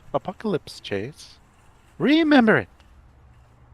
She leans her head up against my shoulder, and I cringe as I see Leo's smile turn icy. All right, cool. Let's get going. I wiggle out from under her arm.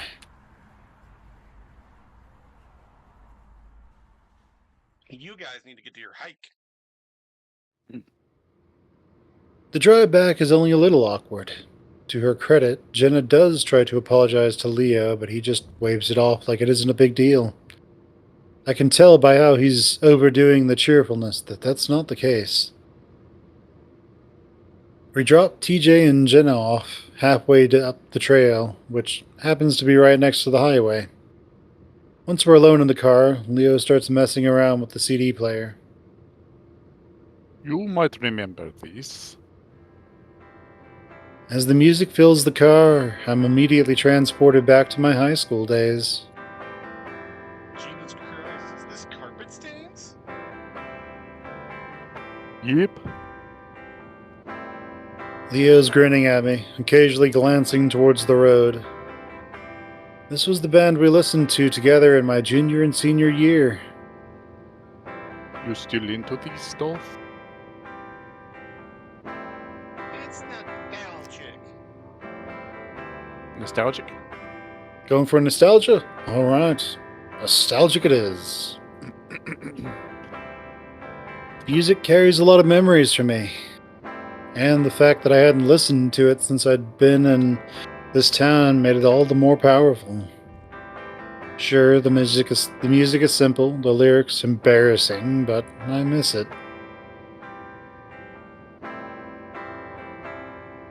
Maybe I think I could have listened to it again. Me too.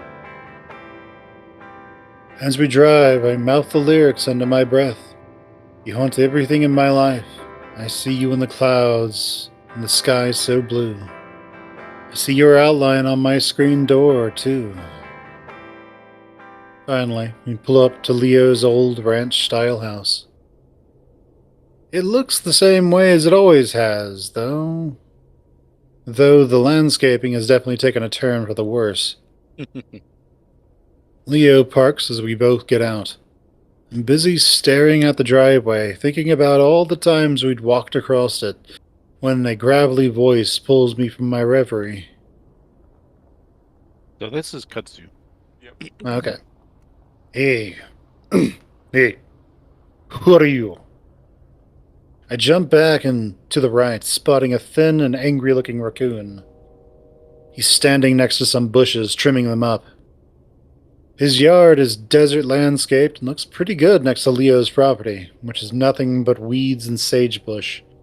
Behind the raccoon is an old and rusty-looking trailer home.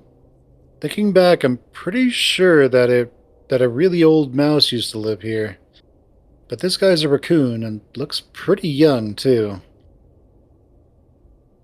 Oh, player 2 has entered the game. Oi, oi, oi, oi, oi, oi. Sonic Boom! Sonic boom, Sonic boom, Sonic boom. Sonic gardening attack. Bacha! Just stabs some shears into his chest. Sonic cheers, Sonic trowel, Die. Yeah, he uses his Sonic claws like a- fertilizer spray. He gets like a one of those like pump sprayers. Sonic spray.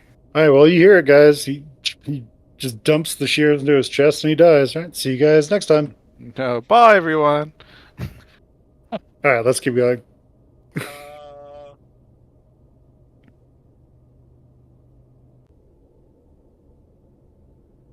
I hear Leo walking quickly around the front of his truck to stand next to me. Hey, good. This is Chas. Remember I was telling him about you? Or telling you about him? Leo puts his arm around me. Good's demeanor changes immediately when he sees Leo. Oh, hey, Leo. This is him, then. good. My voice is just incredulous enough to be offensive. The raccoon notices. His already scowling face gets even more scrunched up. I'm not exactly from around here. Oh, really? No. We stand there for a few seconds, then Leo grabs my arm. Alright, glad you two could meet. We're actually in a bit of a hurry. Got the party to plan for. The raccoon watches us all the way to the door before Leo finally closes it behind him. Really, Chas? What? It's a weird name. Who's named after a plant? That's also really into Okay. gardening. I Heck, sniff. what were the odds? It's like a cutie mark. My I little sniff. tattoo. My little katsu. Ah. Sue is bae. I sniff, but instead of the scented candle smell I thought I'd get, I'm instead met with the acrid smell of cigarette smoke. Doesn't look the same either. It's all a bit empty compared to when I was last here. Makes sense, I guess, with Leo's parents and siblings gone.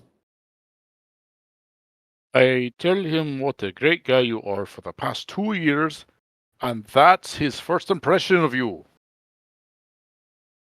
Well, I'm sorry. What happened to the old mouse guy? Charlie? He died a few months after you left. Wood moved in a few years ago. Oh, well, he seems a little grumpy. But he's a good guy. Been through a lot. You know, it's a good thing that Leo. he's not a cat, because otherwise he'd be grumpy cat. Oh, I know. You just look upset all the time. Le- Leo sets the bags down on the kitchen table, pulling out the cake and gifts. So why did he move here? Said he likes the isolation. He works in Python. Something's happened in the city, and he wanted to get away. Leo ruffles through the plastic cups and gifts. I forgot what country he's originally from.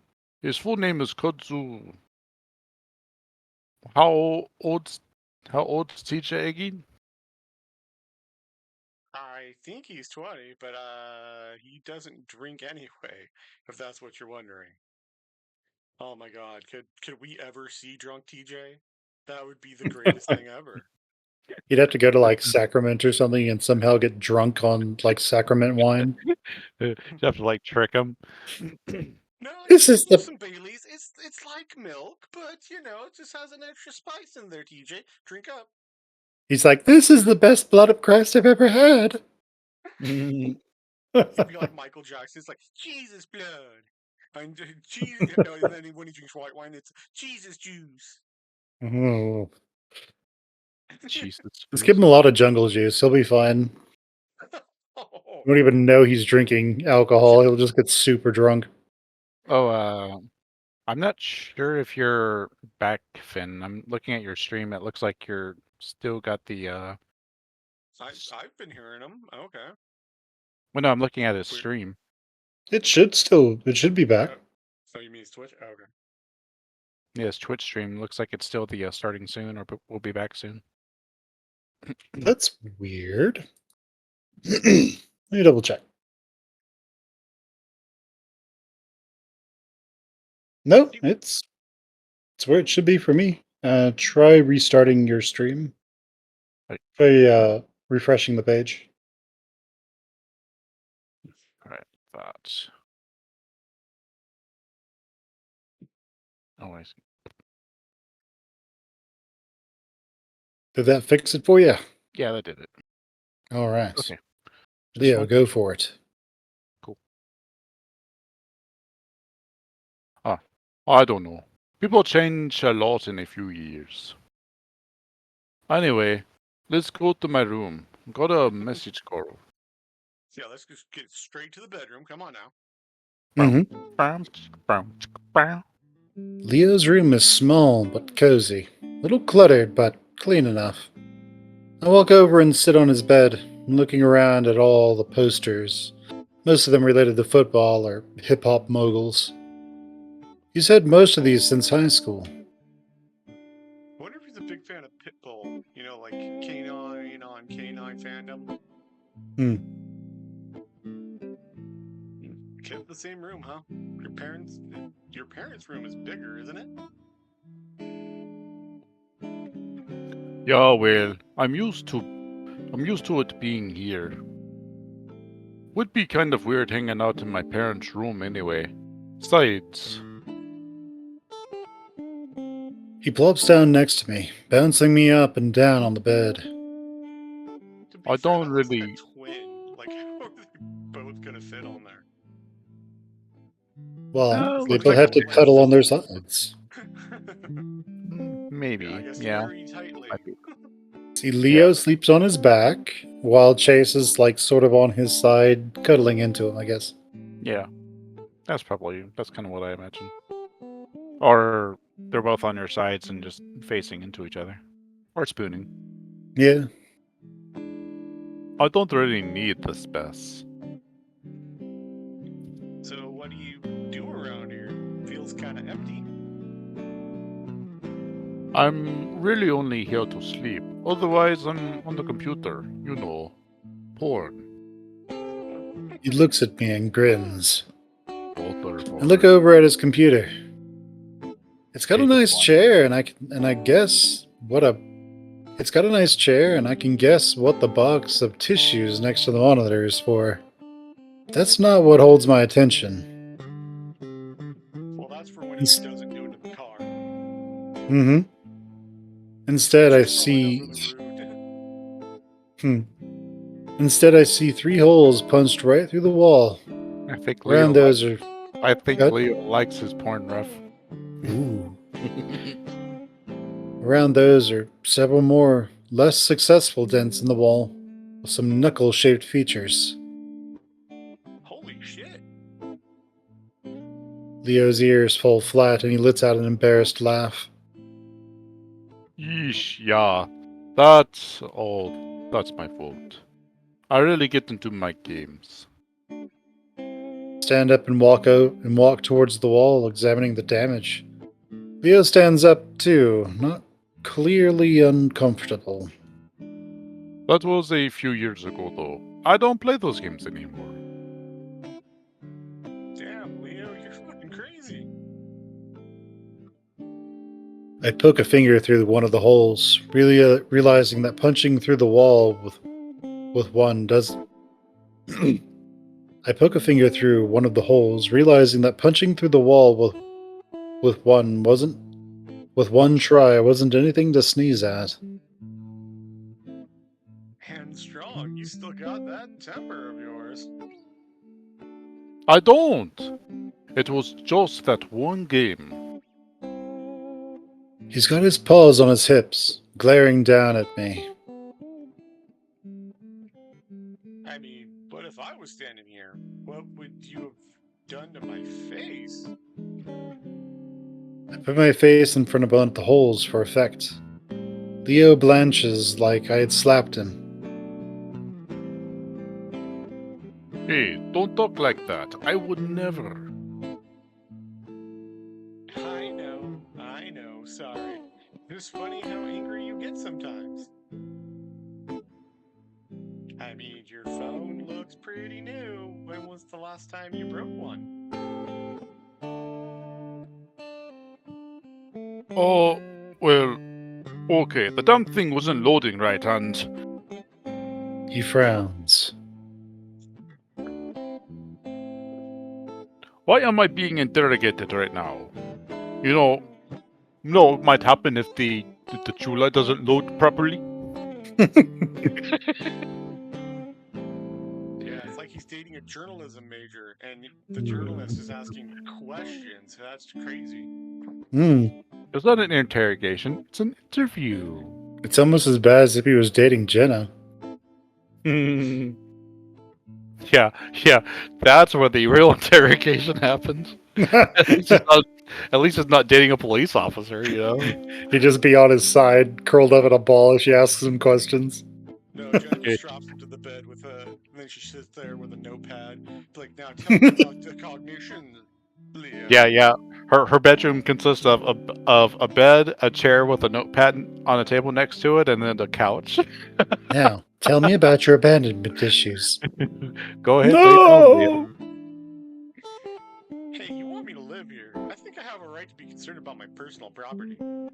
Personal safety. I only broke your phone once. I spread my balls out. More than I've broken anyone else's phone.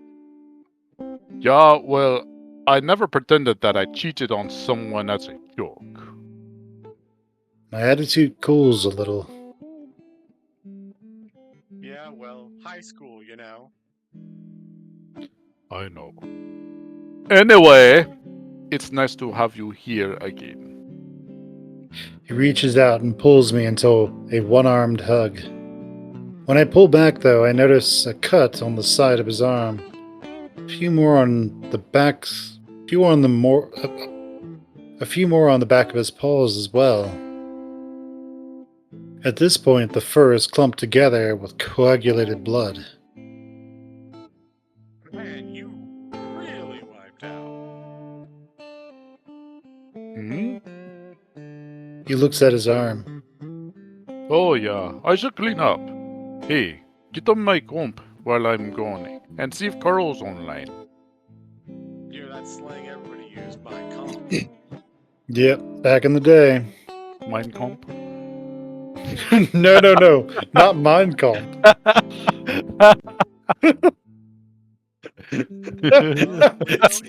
Leo is into MAGA. I don't know.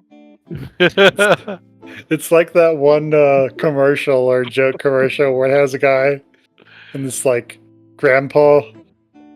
This kid opens up his present that his grandpa got him, and his dad immediately grabs whatever the kid opened out of his hand, and his grandpa walks out of the room. And the dad follows the grandpa, and he's like, "Minecraft, Minecraft."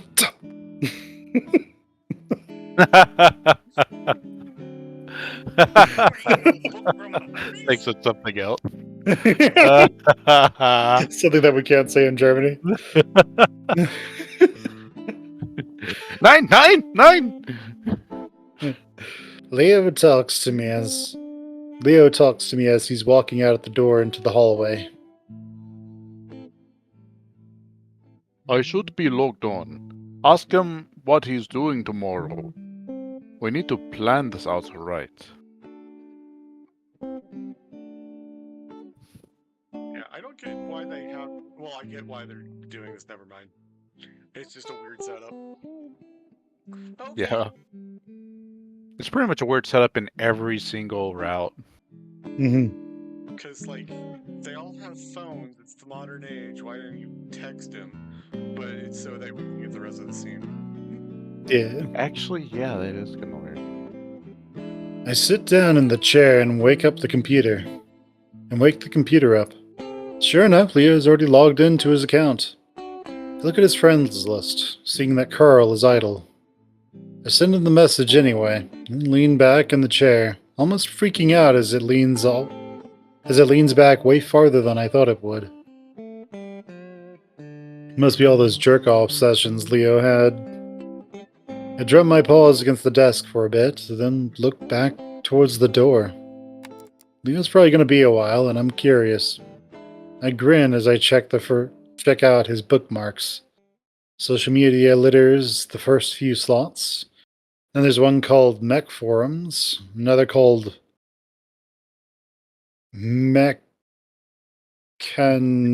Mechanics United. Then, of course, there are a few sports and football specific sites. Finally, I get to the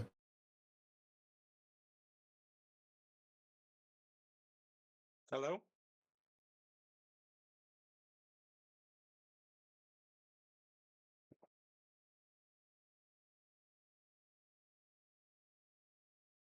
Hello?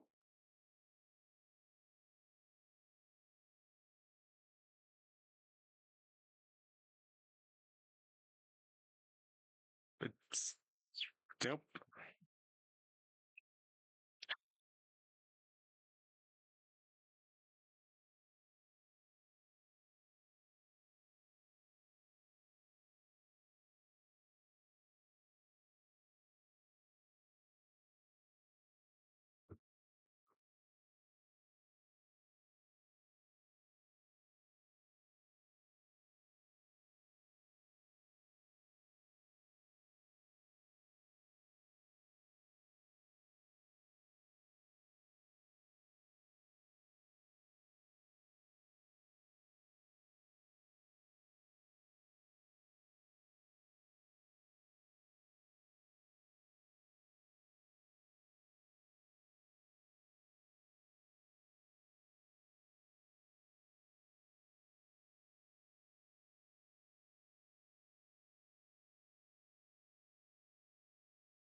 well, yeah, there's something you don't know about, but now I know I some missed the things. good part.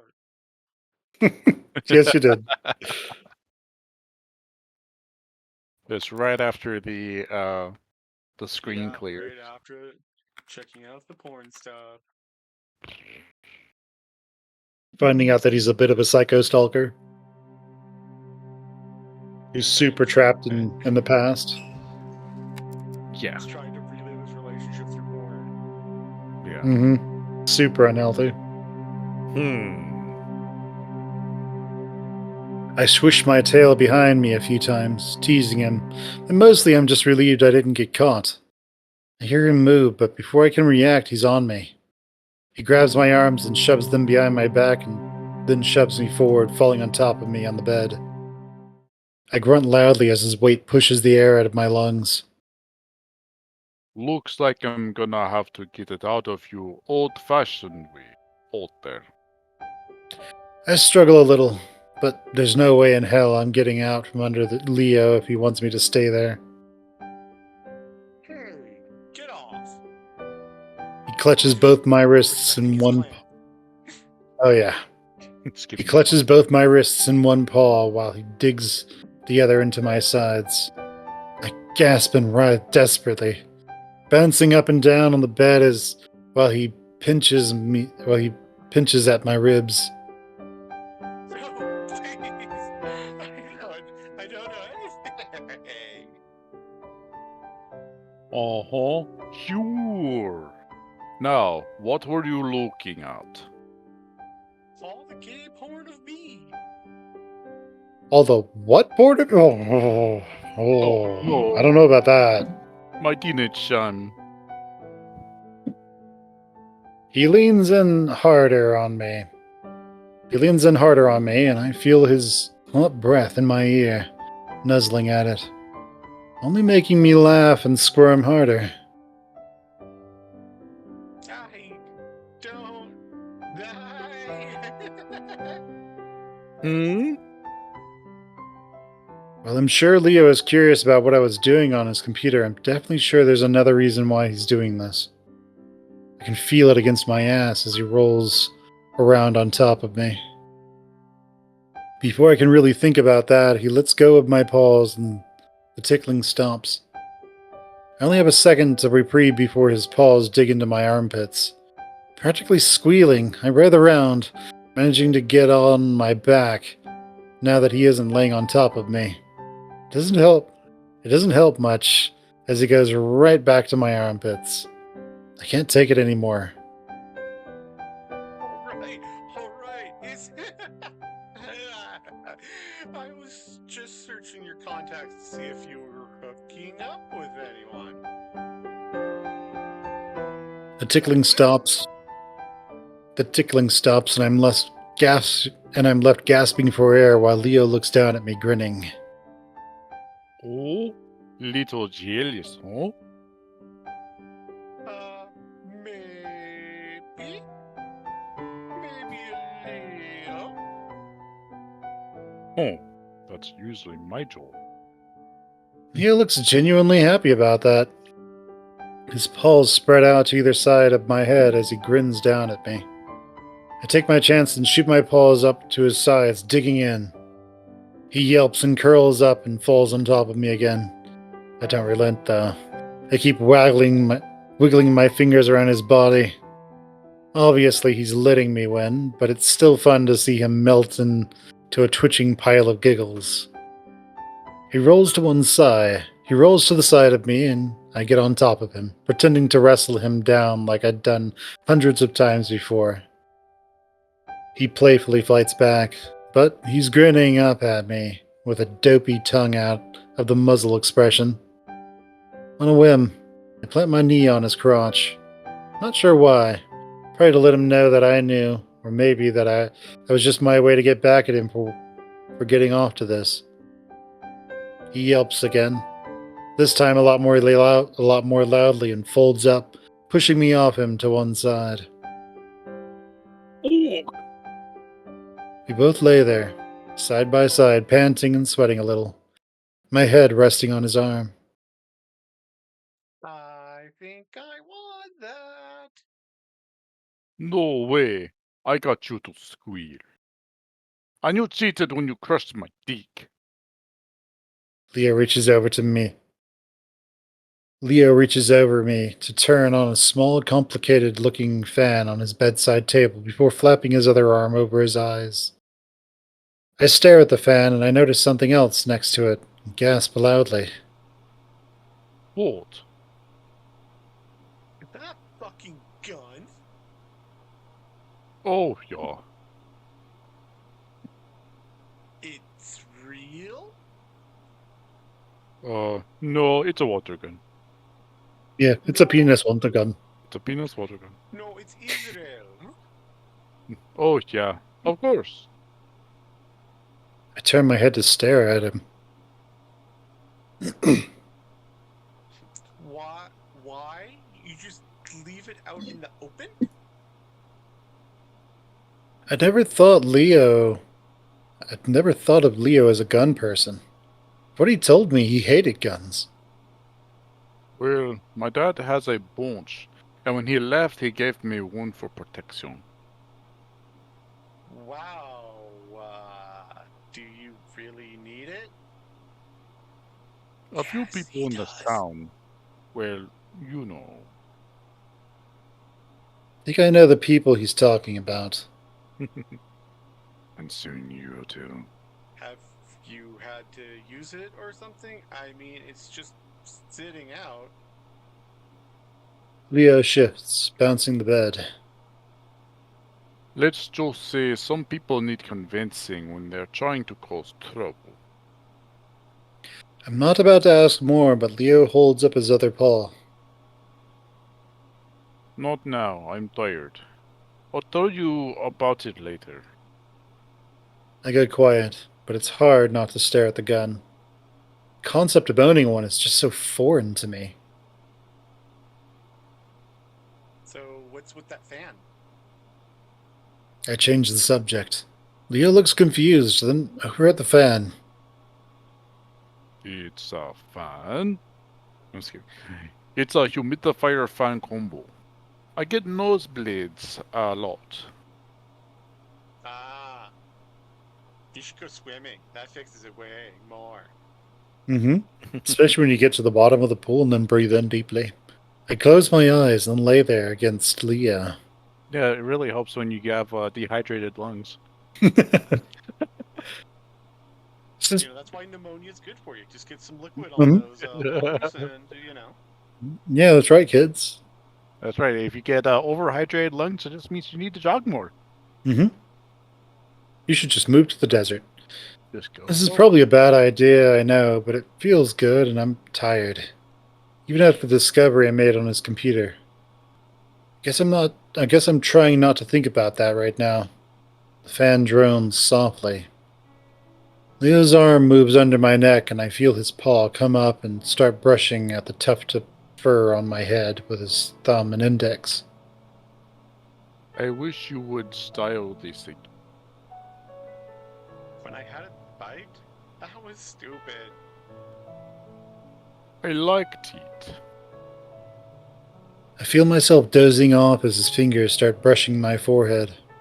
I feel the coolness of his anchor bracelet through my fur. Sometimes I think I'm going crazy. Hmm? I'm barely awake at this point. The fan blowing on my face, Leo stroking, feeling his warm body next to mine. I saw you here last week, outside my window. It registers as a little weird, so I come back out of my doze a little. The fuck? Yeah, I just looked out and I saw an otter just standing there. Huh. You think it was just another otter? Where Leo yawns and turns his head towards me, snuffling at my ear. there's only one other guy. Remember Dale? He's fat though. Just more cushion for the pushing, Leo. Shame much, Leo. Yeah, this is a furry game. They love bellies. No body shaming, Leo. Damn it.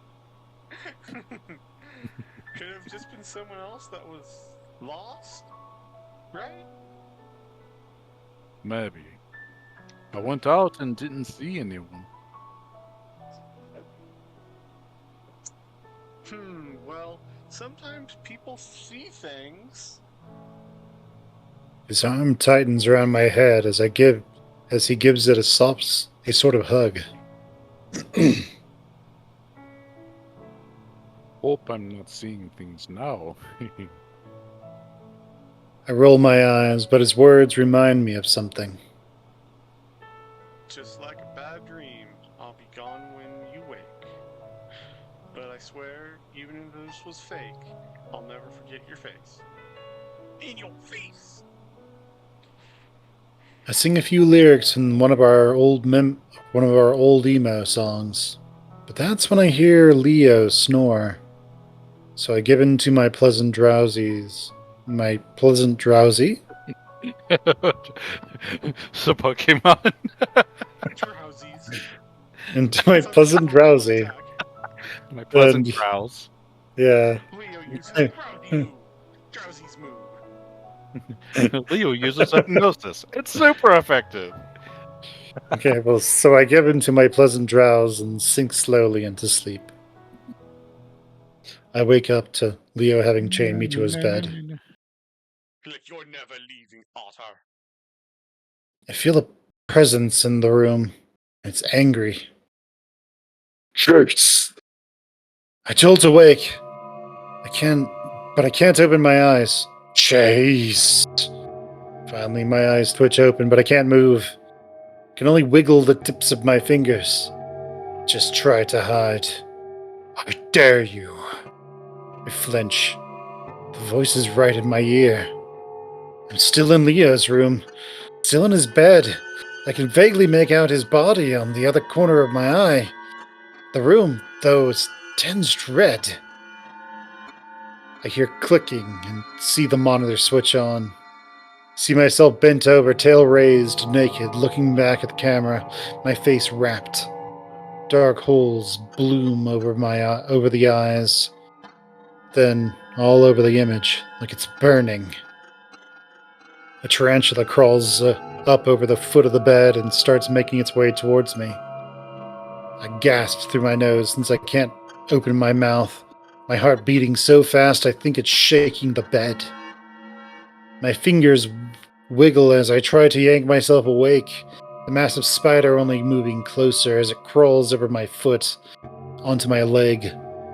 The weight of the spider is real, the way it's disheveling my shirt as it crawls onto my stomach is real. This is real. No, it's not real. I've had this happen before. It started happening when I took night shifts at the grocery store next to campus. Very common, very normal. People have it happen all the time. I just close my eyes and wait it out. I do that, shutting them, squeezing them as tight as I can, trying to find comfort in Leo's presence next to me, his arms still under my head. I feel the spider in my chest, its weight so much more than it should be. And it stops there. It doesn't approach my face. But then I feel something else, another presence, coming from the right side of the wall, right where the window is. Something looking through it at me. I know it. I'm not opening my eyes, though. I know if I do, I'll see something that will freak me the fuck out. The spider's bad enough. I hear tapping. Whatever it is tapping. Whatever it is tapping at the window, at the glass, wanting my attention. I know. It knows I know it's there. And it wants me to see it. What the fuck? This is lasting way longer than it should be.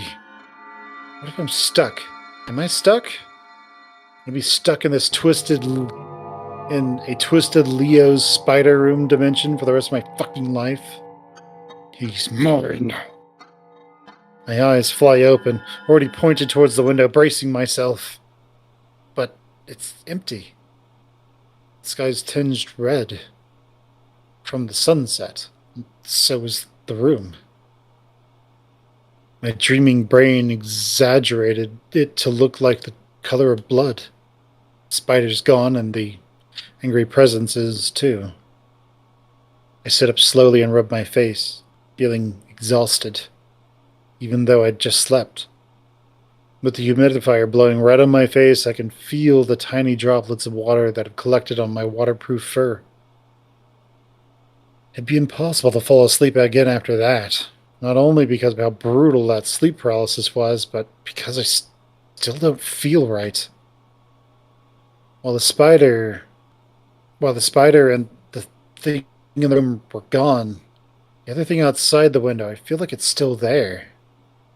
I look out the window again and see nothing, but still, I can't shake the feeling that I'm being watched. It was Kuzu. He just wanted to. He's just getting a view. Yeah, Katsu was like, I want cuddles too. Mm-hmm. All right, guys. Gotta use the restroom real quick.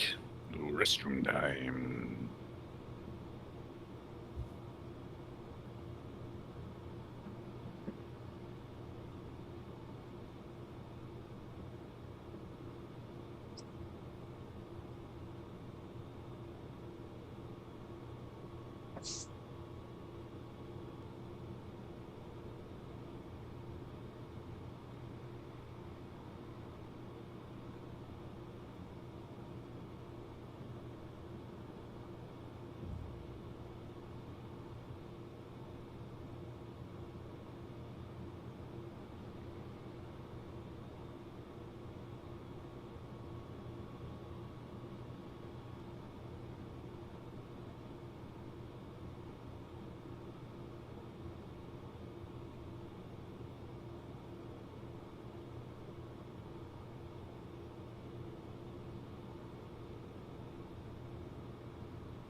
All right, let me know when you guys are back.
Anybody here? I'm here. Oh, okay. So, what'd you think of Tuesday? So, I mean, to an extent, coping with a breakup through porn is kind of normal. Like, usually, after people have a rough breakup, especially if they're the one who got broken up with, Mm-hmm. they'll like go to Pornhub and they'll find a porn actor or actress that sort of looks like their ex, and they'll watch their porn and jack off to that, flick to that, whatever they do, and eventually they'll move on from it. That's what you're supposed to do. They'll get some sort of closure or something. However, some people can get trapped in that stage and they never actually move on, and that's when they become stalkers. And that's where it's really bad. Then again, it could also just be they have a type, right? Yeah. So, but here it seems as though it's potential that there's a potential that something is forcing him to stay in that way. What do you mean? I don't know, some presence. Okay. So you're thinking, yeah. So you're already catching on to the town. Oh yeah, the town is creepy as fuck. Yeah. So town has something like Pennywise.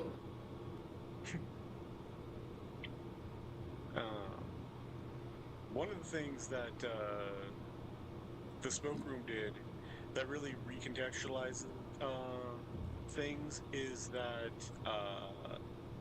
both sex or orgasms and pot can keep away the spookiness of Echo. Hmm. So you see Leo and Carl really falling down into it. And it's like, oh, like that really, at least for me, really recontextualizes them. It keeps it away, huh? Yep. In fact, at one point, Sam, Murdoch, and another guy were like running away from the scariness, and they get back to the house, and they're like, okay, quick, we got it's the only way to keep the scariness away. All right, guys. I'm back. Do not get possessed. We need to fuck. Yep. There's only one way to keep the fear away, and that is to fuck. I mean, it makes sense. So if you're high, it can't affect you as much. And it seems that, like, Flynn is kind of a straight shooter to an extent. Well, yeah, he's got his own things going on. So, could be that's influencing him a lot more, causing him to be aggressive towards everyone. No, actually, the Moors are allegedly immune to it. Oh, all right. Because his family goes back, through the smoke room. Yeah, they actually do. Yeah. It's kind of cool. And they can actually kind of see Sam in some ways as he's influencing Chase. Okay.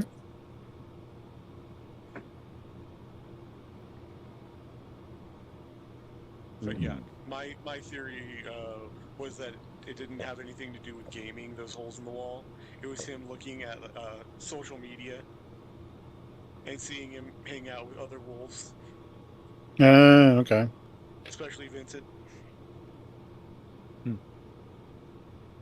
He's like that cheating bastard. That cheating He's son of a moved bitch. on without me.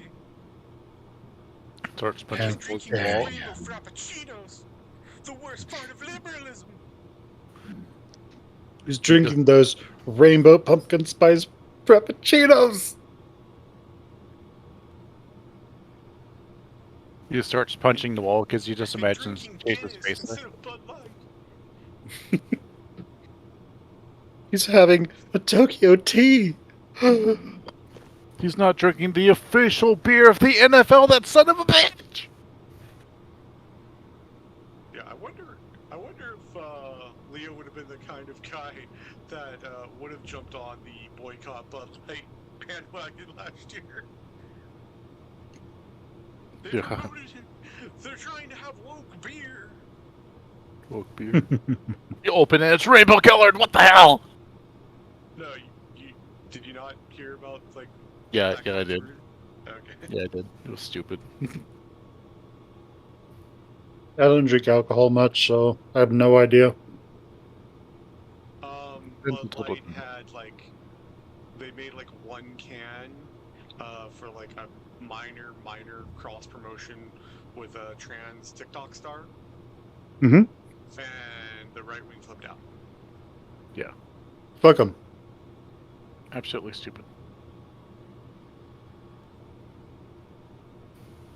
Like, wow, we can't promote anything outside of your small circle of Trumpism. Wow, it lets you lose your shit.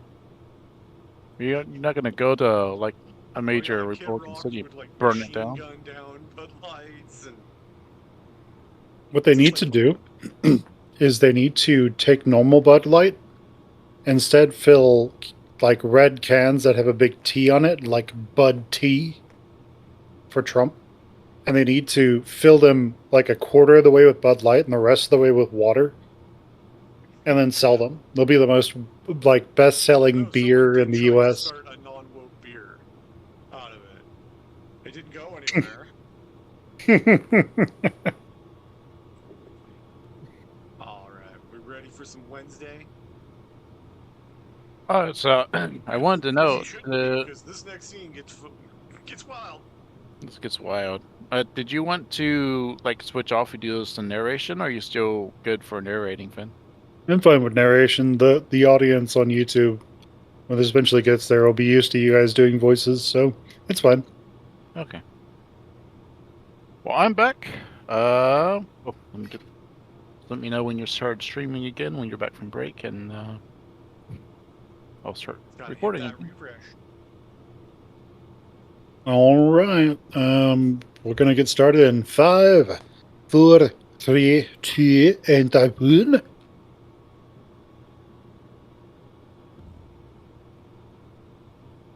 Wednesday. And they already got the poppers out. Wednesday. I stare out the window as we roll down the dusty streets of Eka. Every road, every corner, every trailer, and every tree has a memory attached to it. There in the middle of the dusty parking lot is that. In the dusty parking lot that belonged to the corner market is a tiny stand. That used to be where I'd get ice cream after begging for $1 from my parents. It's crumpled and boarded up now, the paint peeling off the the paint peeling off in tiny chips.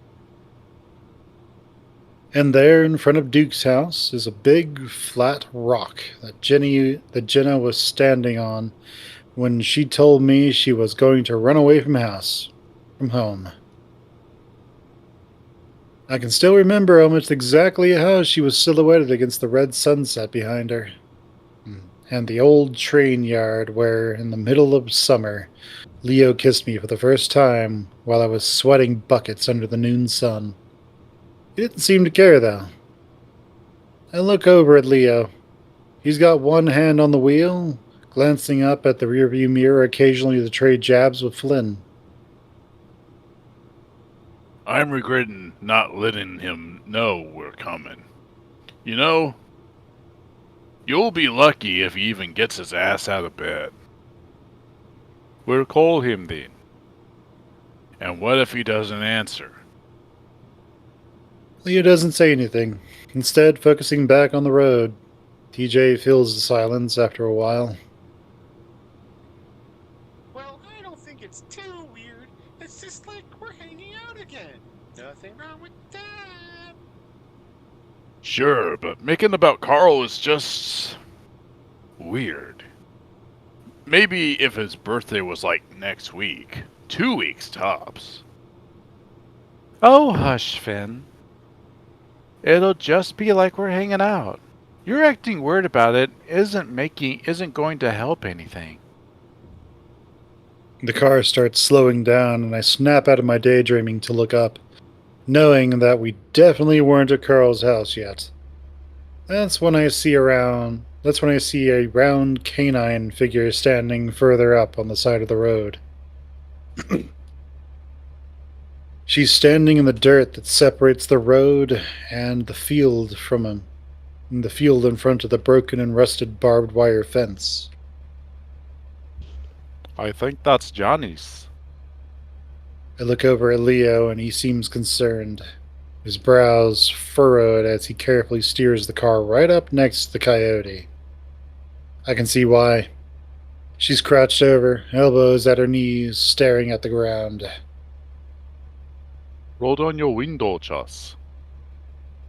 I do as he says, struggling a little bit with the old crank handle. The hell is she doing out here? We come to stop next to the coyote, kicking up some dust. I don't know. Hey, Leo leans over me and smiles out at Janice, who's still looking at the ground. everything all. Leo's voice cuts off in a weird choking sound. I look at him, confused, then look back out the window, and I can't help myself. But I gasp. It was hard to tell from the angle and all the dust kicked up by the van, but now I can see that Janice has her pants down around her thighs. I can also see everything else. I sit back quickly and avert my eyes, looking out the windshield instead. What the fuck? Oh my god. Leo, keep going. Jenna whispers. Jenna whispers it, her voice strained. Sorry. Oh, Leo stops talking and I chance a glance out at the window again. Janice is looking at us now, and she's smiling. It's a weird smile because it isn't touching her eyes. It's unnerving. Leo stares back. Leo, let's just go. I hiss out the side of my mouth, staring out the windshield again. He seems reluctant to, though, looking concerned. Janice, do you need some help? His tone is one you might use on a toddler or a crazy person. I don't hear her say anything except maybe a grunt. Leo bravely keeps trying, though. We can give you a ride. Leo stops talking in time for me to hear the pattering sound. A sound I recognize well from my time as a kid pissing in the dirt on the roads of Echo. The van lurches forward, then resumes a smoother acceleration back onto the empty road. Holy shit! What the fuck was that? I don't. Leo's frowning, looking as confused as I've ever seen him. Should I. Should I go back? No! I look back and see TJ covering his face. Maybe? She could be having some kind of psychotic episode. That doesn't mean you let her into your damn car. Or maybe she just had to piss.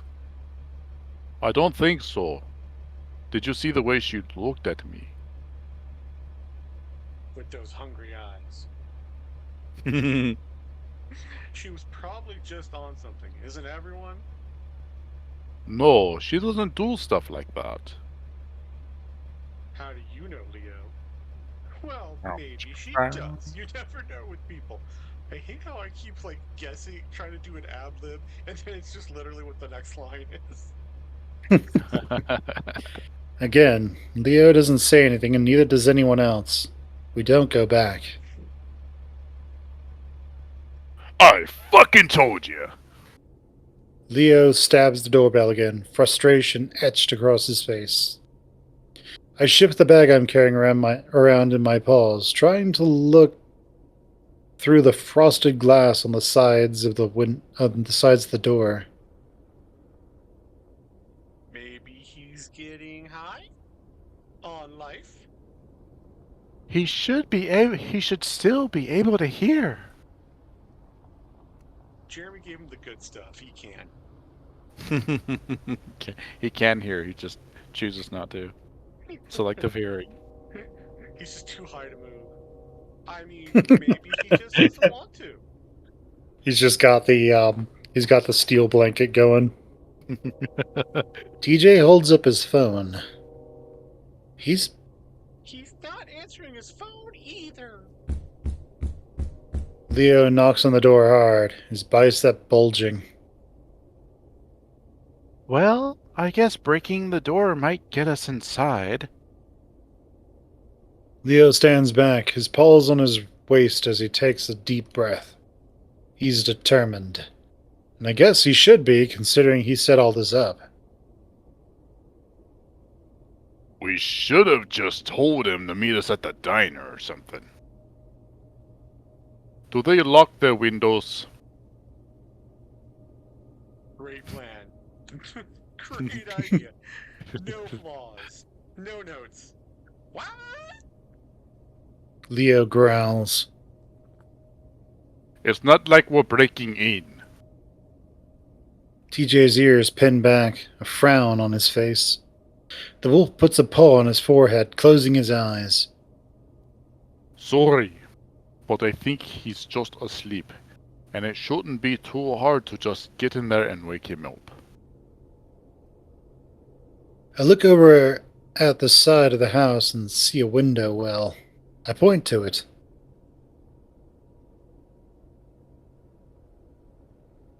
Yeah. Notice how no one's asking Flynn for his opinion or help. Just a note, you know. Okay. What about that? Too small. I could I could probably fit. She hops off the front porch and crouches down next to the window, pushing at it. Wait, there's a security sticker here. Well, you gotta arm it first, and Carl is such a lazy ass, I know he didn't. Besides, if we set it off, we can just run. It's not like they'll show up anytime soon. Or, instead of acting like criminals, we can just stay until the cop shows up. She knows us. Jenna hesitates, then pushes at the window again, but it doesn't bulge. Locked. Let's try the one above it. That's too high. I'll boost you up. I think this is going a little too far. Leo ignores him and stands next to the window before making a platform for Jenna's foot with his paws. Steadying herself with her paws against the wall of the house, Leo easily lifts Jenna as she manages to grab the ledge. Fucking hell. This is so fucking stupid. Flynn mutters next to me, but I make a point of not looking over at him. I feel for Leo. He worked hard to make this happen, and everyone is giving him a hard time over it. Especially Flynn. Jenna pushes against the window and it glides open easily. Yes. Now, I'm gonna boost you all the way up. Hold on. Careful! Like there's Seemed some like kind a of crash, cheerleading duo. Leah shoves Jenna all the way up with one paw and she disappears through the window. Her bush tail is the last thing we see until she pokes her head back through. Kitchen! I fell in the sink. Great. Good thing her foot didn't go in the garbage disposal. Right? No! Unlock the door! A ghost turns it on. Yeah, the He ghost disappears. James Hendricks just goes like, "I'll get you yet, John." Thanks, John. You're trying to kill your descendants here. She disappears again, and we make our way back to the front door. She disappears, and all of a sudden from the house, boo, boo, boo, boo, boo! You hear gunshots. You're like, oh no. So yeah, Carl was just waiting with his gun. Behold the Second Amendment. You just hear Jenna yell, "Put that away! No one wants to see that." Oh, God. Water gun. It's a type of water gun. Right? The fleshiest type? I Flynn, just imagine her kicking him in the nuts if he did that. Right. I have Leo, Flynn go for it. Leo, you're fucking crazy. If you don't shut your fucking mouth, Flynn, I'll kick you right in your vagina. Sound good? Jesus, calm your... Leo turns on him, one foot in front of the other. Flynn shuts up. Then, me and TJ are left to shift around uncomfortably on the porch. Finally, we hear the door rattling and it opens. Called his name, but he didn't answer. Well, he's got to be here. It's not like he can go anywhere, or would want to. Carl's house is as massive and immaculate as I remember it. It's a mansion, after all. There are a few bowls and wrappers laying around on the marble counters. I assume that's because Carl's parents aren't here to tell him not to be a slob. Flynn immediately heads up the stairs. Yo, Carl! I set the big bag down on the table, and TJ sets the cake there too. I look over at him. You all right? Yeah, why? Just asking. I mean, how was like your hike with Jenna? All right. I wish you were there, Chase, because you're just such a dreamboat. Yeah, me too. I might go again in a day or two if you like, because I'm a hiking machine. Sure, why not? He's got the body for hiking. Like, thin people make good hikers. It's the power of the twink. Yeah, pretty much. That and they overheat, despite having no fat on their bodies. I promised myself that wasn't an empty promise. Well, he's not in his room. Flynn's actually looking a little worried now. Maybe he went for a walk? Carl, walking in this weather? In any weather? Hell no.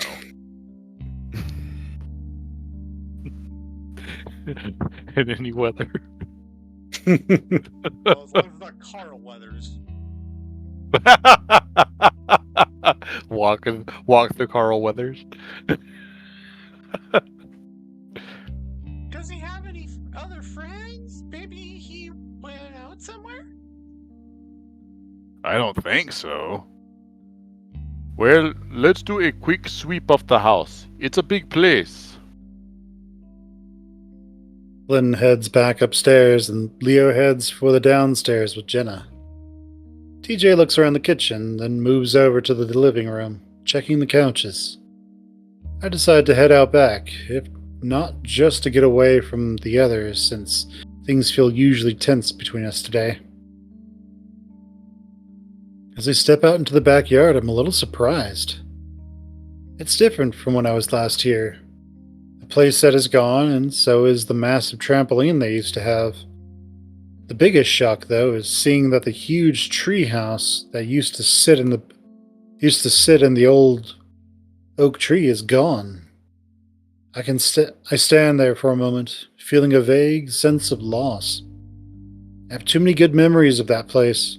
Time moves too fucking fast. After a while, I remember why I'm here and look around again. No Carl, of course. I start walking around anyway, look behind bushes, even though I know it's stupid. While I felt for Leo, I could still see where Flynn was coming from. It would have been way better idea to warn Carl or just meet up somewhere else. Leo just gets carried away a little when he has his heart set on something. He probably had the whole scene planned out in his head before he even got here. Mostly, I feel really bad for him. He's been working really hard to make this trip interesting for all of us. I think it's our fault more than anything that nothing's working out. Flynn's a dick. Carl doesn't care. Jin is also kind of a dick. And TJ is always into stuff that none of us are. And I'm just boring. As I round the corner of the house, I'm surprised to see Flynn standing there. Must have come out the front door. Oh, hey, Flynn. I thought you went upstairs. Flynn doesn't seem surprised at all to find me out here, which makes me think he was looking for me.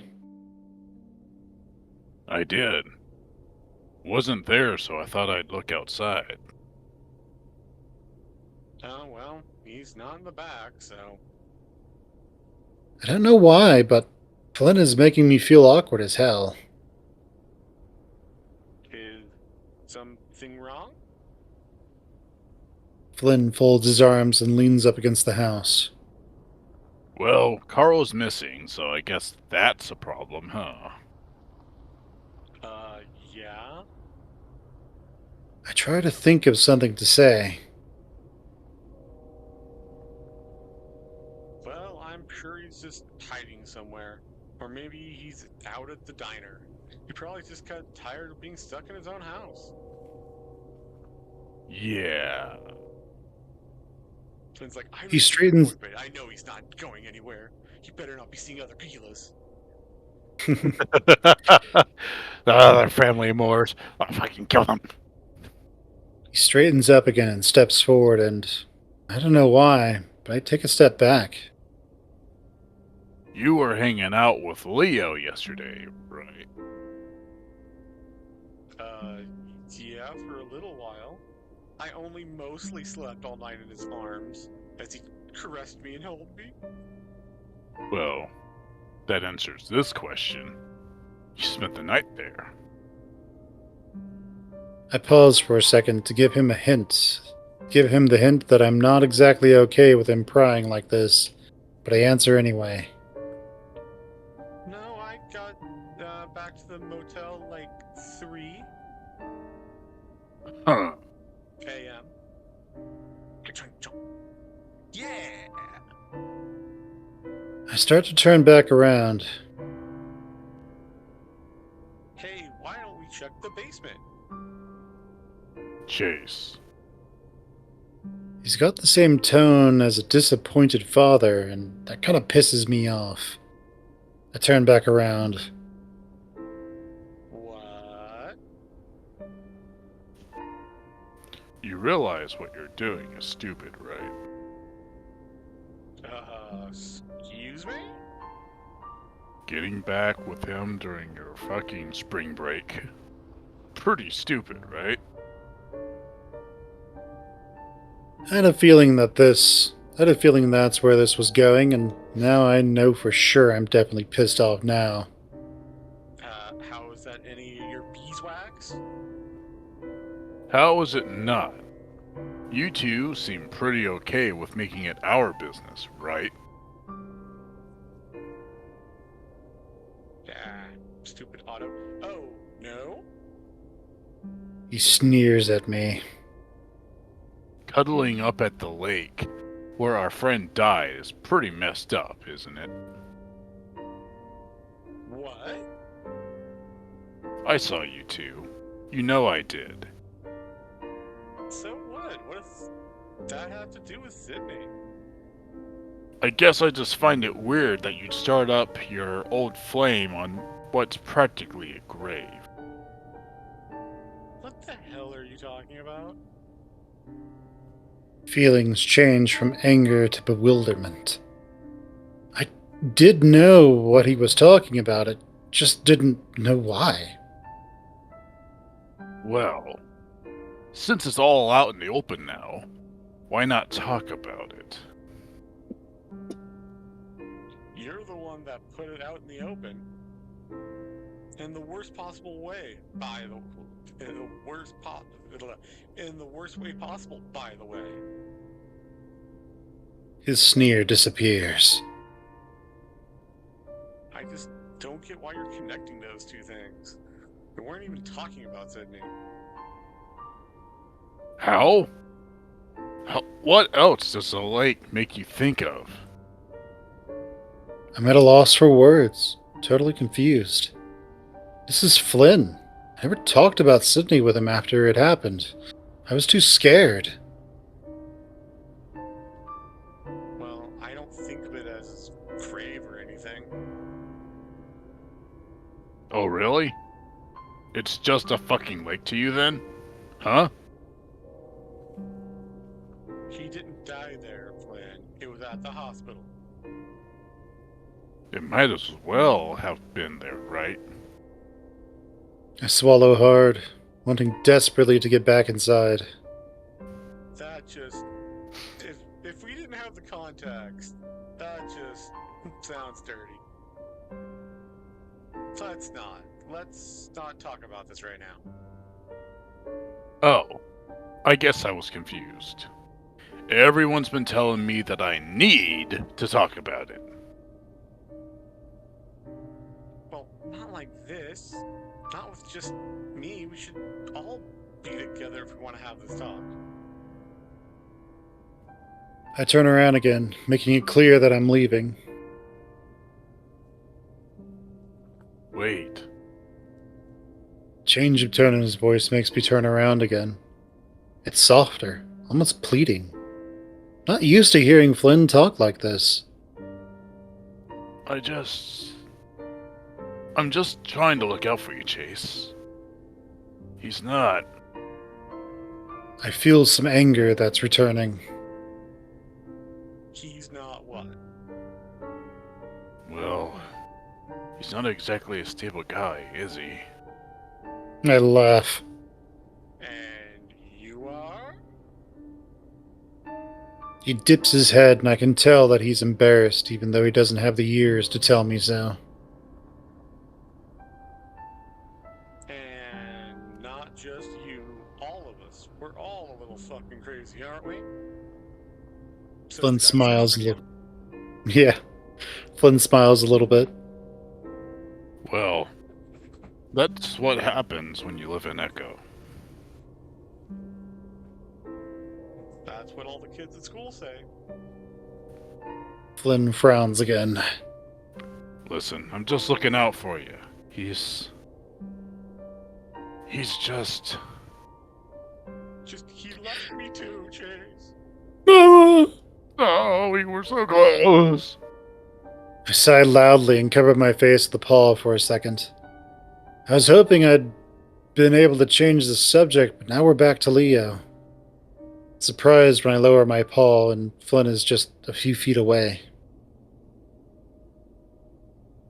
Flynn, just drop it. It's none of your business. His gaze hardens. I think it is when I see a friend taking advantage of another friend. Taking advantage of me? Yeah. Has been since you were fucking 15. I immediately know what he's implying. Fuck off. You're acting like my fucking parrot. He takes another step forward and I back away, but he angles it so I'm pressed up against the house. I get the urge to run away, but I feel like doing that will only affirm how much this has escalated. There's a change in him as well, something unfamiliar in his eyes, his stance, and his voice even. He leans down to my height. Like playing with fire, huh? You've seen it in his eyes. He's fucking crazy.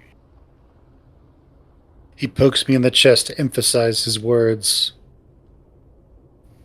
Crazy, kind of like how you are right now. Flynn pulls away, straightening his back, but still looking down at me. Yeah? Well, maybe I am. The awkward silence stretches out, seems to go on until... You know what? I think... Joss! Both of our muzzles flick in the direction of Leo's voice. Mine to the right, Flynn's to his left. Leo stands there, ears perked forward, though his expression seems neutral. I wonder how long he's been standing there. I can tell Flynn's wondering the same thing. Any sign of him? No. I slide out from under Flynn, making my way towards Leo. I checked the back, but I didn't see him anywhere. Leo doesn't even look at me, staring over the top of my head. I look and see Flynn staring right back, his shoulders still tensed. That's when I feel Leo's heavy, strong arm drape over my shoulders. Flynn's eyes narrow. Let's get back inside, As Leo leads me away, I get the feeling that he's still staring Flynn down, even though I don't look up to check. I'm getting worried. No shit. Carl doesn't just disappear from his house like this. He doesn't have anywhere to go. Calm down. He could be anywhere. He has more friends than just us. Hopefully the meth gang didn't kidnap him. The fact that he isn't answering his phone is kinda fucking suspicious. Leo holds up his paws. You know he forgets to charge his phone sometimes. Flynn's getting more and more frustrated, starting to pace around the living room. He never goes out with other friends. That's the problem. Listen, maybe we should just wait. You all can wait here. I'm gonna find him. Flynn makes the door, and before anyone can say anything, it's slamming shut behind him. We sit in silence for a while, staring at the door that Flynn just took off through. Leo lets his breath out in a long sigh, rubbing his face. Alright, let's think. Where else does Carl have to go? The comic book shop? Leo looks at me for a second. Maybe if someone else gave him a ride. But, like Flynn said, he doesn't have anyone else to do that for him. Well, if you guys are going to do that, then I'll probably stay here in case he comes back. Yeah, and we can keep looking. Sounds good. Leo pulls his keys out of his pocket and then looks back at me. Coming with me, Jess? Yeah. I follow Leo out the door, actually starting to feel worried about Carl. We walk around the mall for about an hour, checking the food court and every shop we pass. It's clear that this idea was pretty hopeless from the beginning. Jenna lets us know that Carl hasn't shown up at the house either, and that they're heading back to the motel. Finally, Leo and I call it quits and head back to his house before walking to the diner for dinner. A dinner for diner? Mm-hmm. It's a tongue twister. Say So that 5 where times. do you think he went? Was he kidnapped by the meth gang again? Leo's hunched over, an elbow on the table, and his chin in his paws, staring out the window. Don't know. Do you think we should call someone?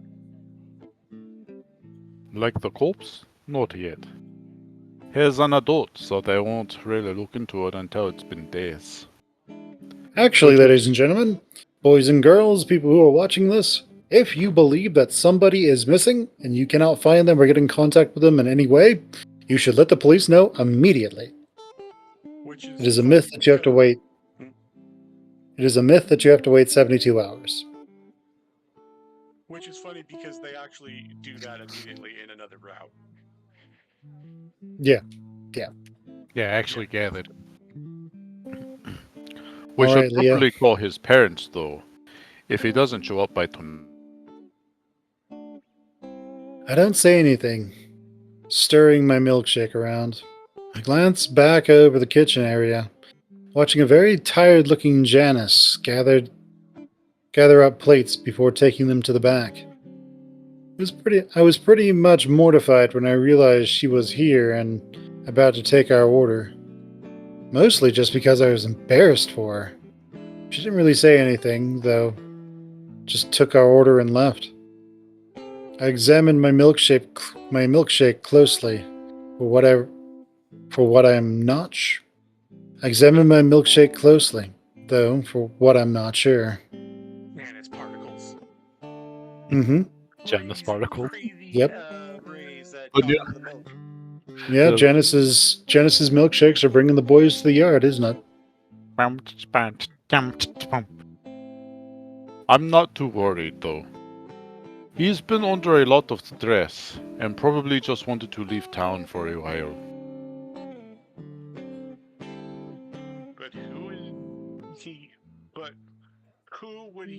that with, and why couldn't he tell us?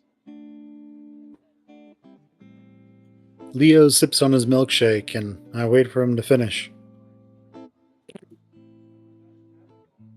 I guess things really have changed. Yeah. I rest my chin on my palm, meeting his eyes so he knows I'm listening. I mean, the way Flynn was acting all day. He really can't stand us anymore. Carl probably just feels the same way.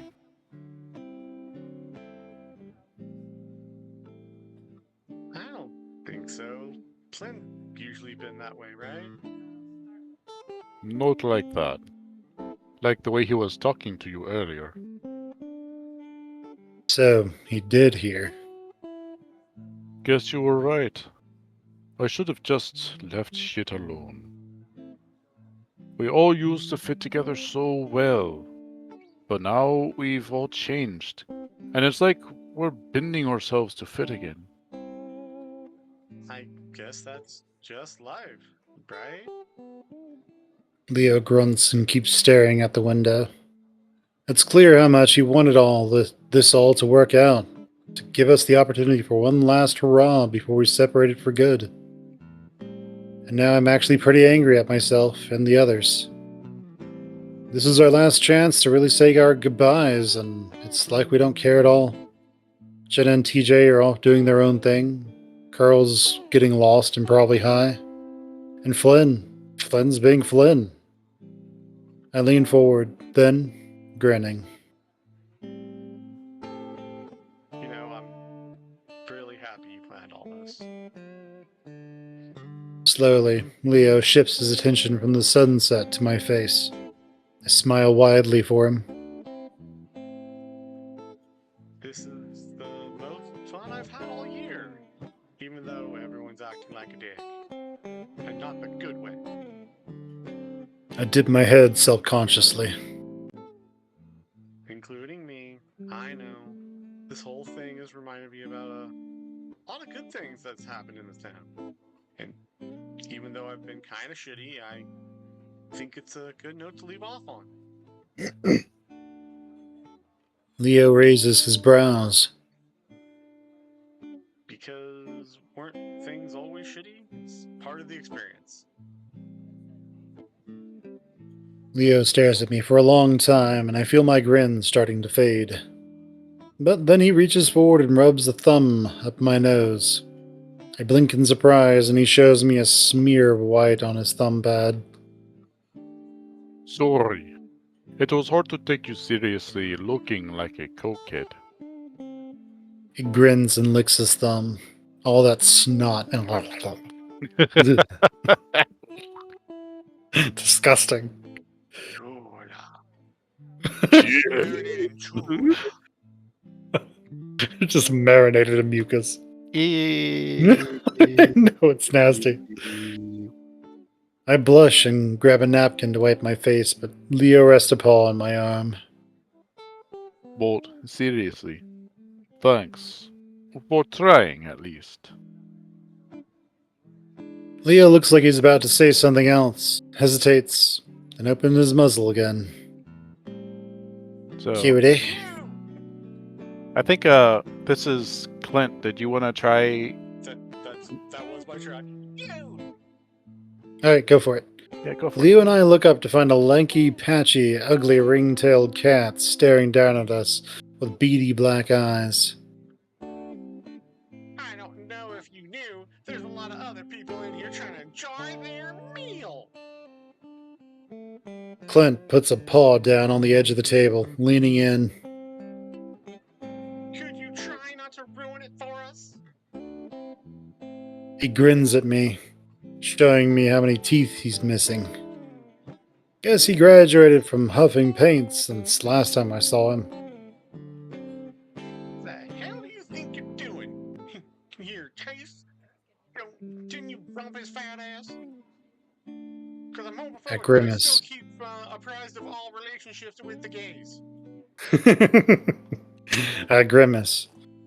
I can't tell if he's joking or not, but if he's still the same asshole that I remember him as, I haven't talked to him in years. No, it looks like you dumped your own ass, Clint. What happened to you?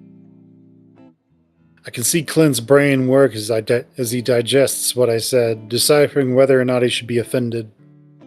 I can also see his tail twitching behind him, and it's patchy too, leaving some parts of it bald, like a rat's tail. Actually, Clint, you're right.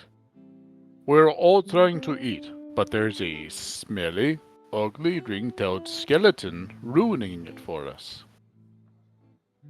Clint flicks his attention from me to Leo, who smiles sweetly at him.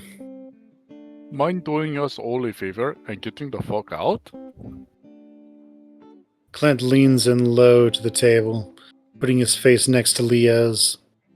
Leo keeps a straight face, and I'm impressed because I can smell the stench of Clint's breath even from here.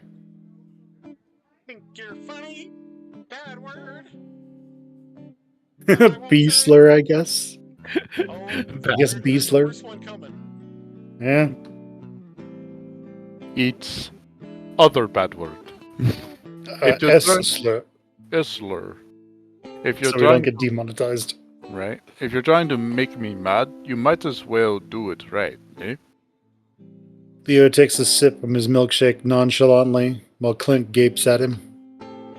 His brain, which I imagine is Swiss cheese at this point, tries to come up with some kind of retort. You know, go fuck your tail.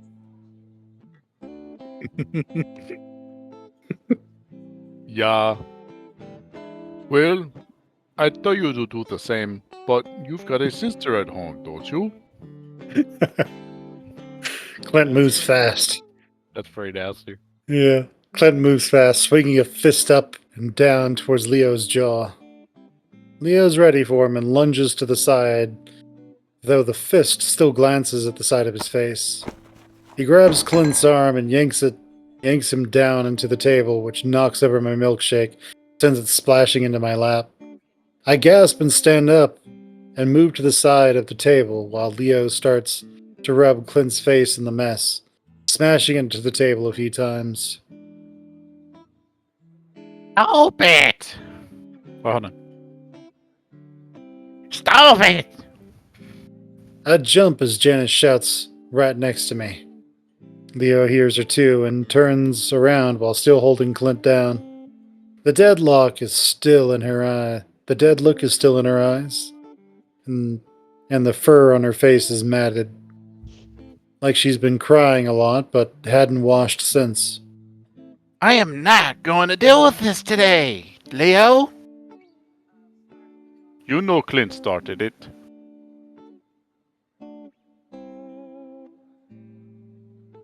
Leo's ears are flat as he looks back at Janice, clearly thrown off. Underneath him, Clint snarls and thrashes. Am I gonna have to get the taser from the back? Slowly, Leo backs off of Clint, who immediately shoves himself off the table. I can see Leo prepare himself in case Clint takes another swing, but he doesn't even look at him. His already dirty tank top smeared brown from the milkshake. He stumbles to the door and disappears outside. And clean up that mess before you leave. With that, the old coyote turns and stalks off to the back. She leaves me and Leo to stare at each other before we ruefully wipe up the spilled milkshake with brown napkins. There are only two other patrons in the diner with us, a skunk and a jackrabbit. But I can feel their eyes on us the whole time. It only adds to the embarrassment. What do you think her problem is? I ask Leo under my breath as we come back from tossing the ball of wet napkins in the trash can. I love it how they You just- tell you how the line's supposed to be read after the line. Yeah, You that's, know, really makes you have to go easy forward read. and back. He just shrugs though, and I follow him quietly out of the diner into the late afternoon light outside. We walk in silence for a while, with me walking awkwardly because my soaked and sticky pants are incredibly uncomfortable on my thighs.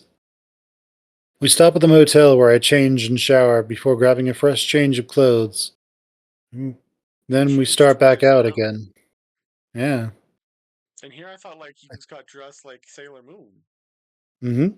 You know, he just holds up his magic wand, turns it on to vibrate, and then, he just transforms. It's all magic. I think about staying behind in the motel, but I feel like that would be a dick move after what Leo has been through today. As we walk back, Leo takes a detour, stopping at a convenience store. The fight has made things a little awkward between us, so I just shove my paws into my pockets and follow Leo. We go to the back where he grabs a 12-pack. He doesn't say anything to me either as he makes his way to the front to pay. Finally, when we're back outside, he nudges me in the direction of in the direction behind the convenience store. Let's see it. I lead the way because we've both done this a dozen times before. We step off the asphalt and down a little ways into the brush where Leo pulls me up onto a boulder. Leo sighs, pulling out the first bottle of beer. Yeah, Leaning it's very back, hard in this universe if they've done this years before. Because I Chase is mean, 21 and he was gone for 3 years. yeah, they probably just don't care. It's a small town. Yeah. Small town rules are very different from like medium and big town rules. I wish they had these kind of small town rules in my small town. Yeah. This is a different time. Yeah, it's 2015. It was back Yeah. before the darkness began. Mm-hmm. Leaning We're back, still in he hope pull. and change mode. Mm-hmm. Leaning back, he pulls out his keys to use the bottle opener on his keychain before handing it over to me. He does the same for himself, then practically chugs the whole thing before grabbing another, even before I'm able to take my first swig. I don't comment on it, and instead look out at the sunset, thinking about how nice it would be to just sort of run off into the wilderness. At least for a little while. I lean back and sigh, noticing a white and brown splotch on the knee of Leo's jeans. What you said to Clint? Ah, Chase, go for it. What you said to Clint, that was pretty mean. Funny, but mean. He said some pretty mean stuff too. And it's not like I said that shit to him. It's not like I like saying that shit to him. Seeing me lying on my back, Leo shifts closer to me, allowing me to rest my head against his thigh. Again, the familiar position probably isn't a good idea, but I just don't care. So does Clint still live with his dad? No, he went to prison 2 years ago. Really? Because of Yeah. shit. We sit in silence, enjoying our quiet surroundings. As I lit. I do wonder what he went to prison for. Was it the meth? Boy, man. We learn later on it's something to do with his daughter. Uh, Things he should not have been doing. P wording. hmm. How terrible. Yeah, really bad. As I lay there, I hear Leo open another bottle, then another. Finally lets out a big sigh. Big sigh or big burp? Yeah. It's a big sigh, but it's probably some belch in there. Just come back to Echo. I close my eyes, turning my vision blood red against the sunset. Maybe. Just not yet. He doesn't press the issue, instead reaching out for another bottle. By the time I get to my second one, the rest are gone. As we walk back to Leo's house in silence, he occasionally brushes his tail up against my own.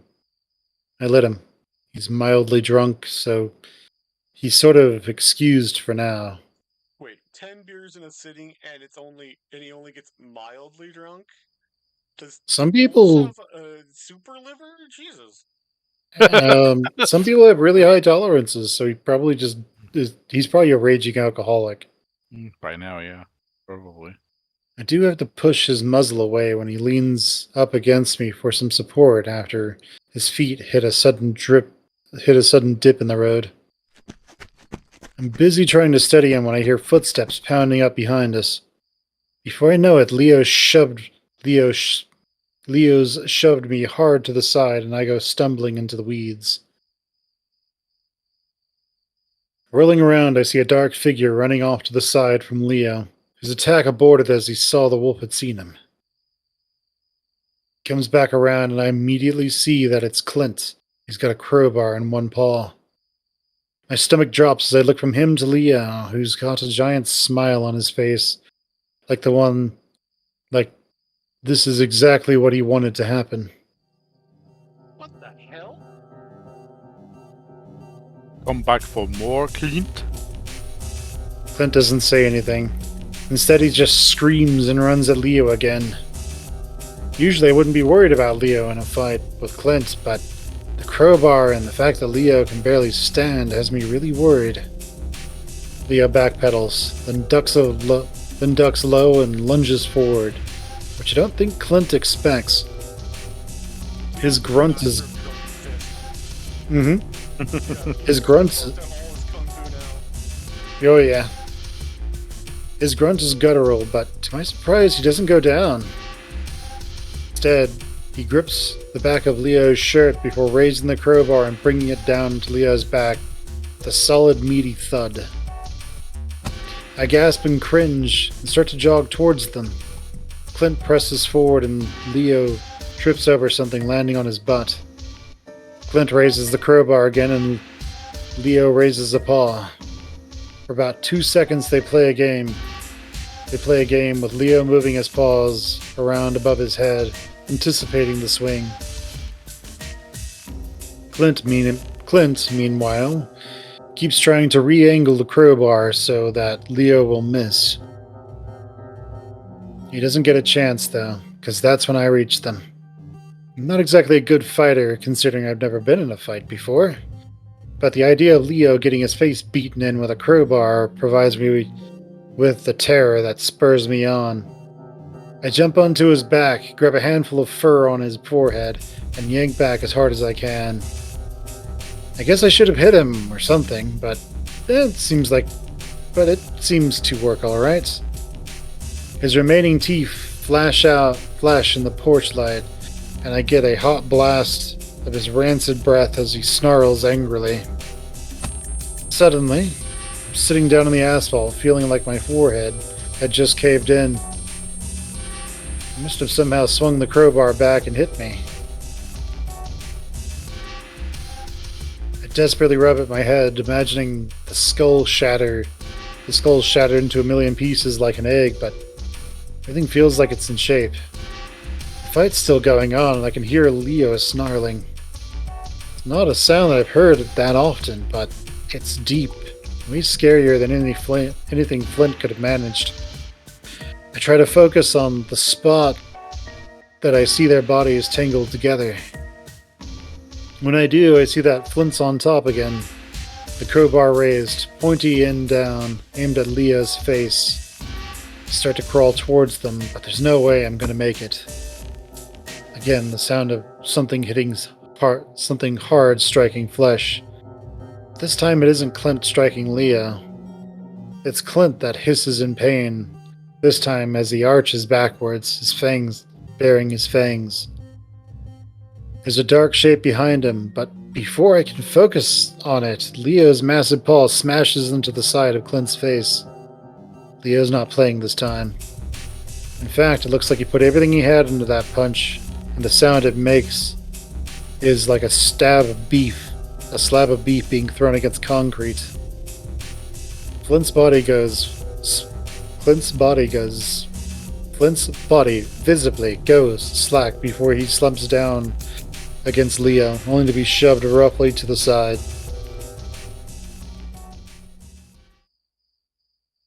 I crawl up next to the wolf and he looks over at me as I do.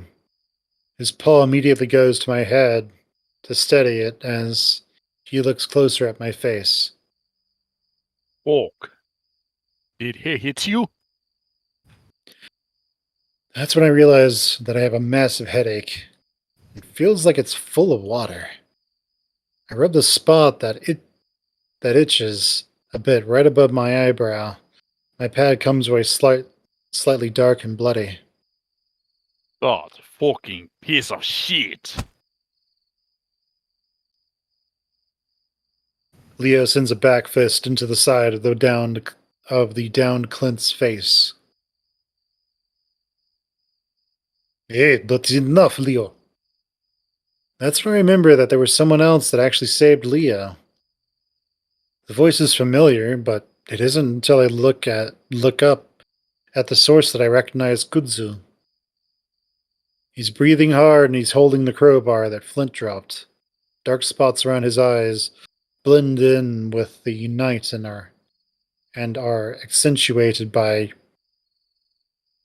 accentuate how wide his actual eyes are. He looks spooked. What the hell are you guys doing out here? What the hell are you guys doing? He sounds pissed off and I feel a little defensive. Hey, he tried to run up on us. Kudzu's eyes flick over at me before focusing back onto Leo. I thought we had this shit figured out. Why the hell are you fighting again? I don't really get why this Kudzu guy is freaking out so much. His nostrils flare with each breath.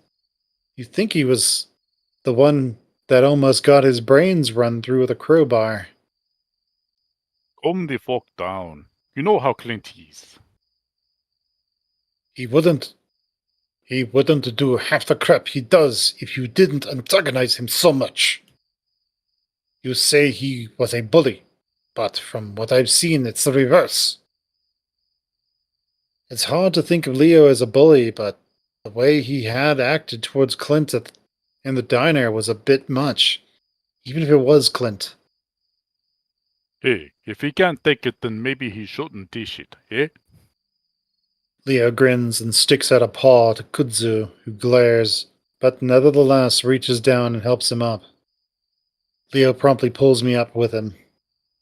As I get to my feet, a wave of dizziness instantly hits me, and I stumble into Leo. Fuck. See?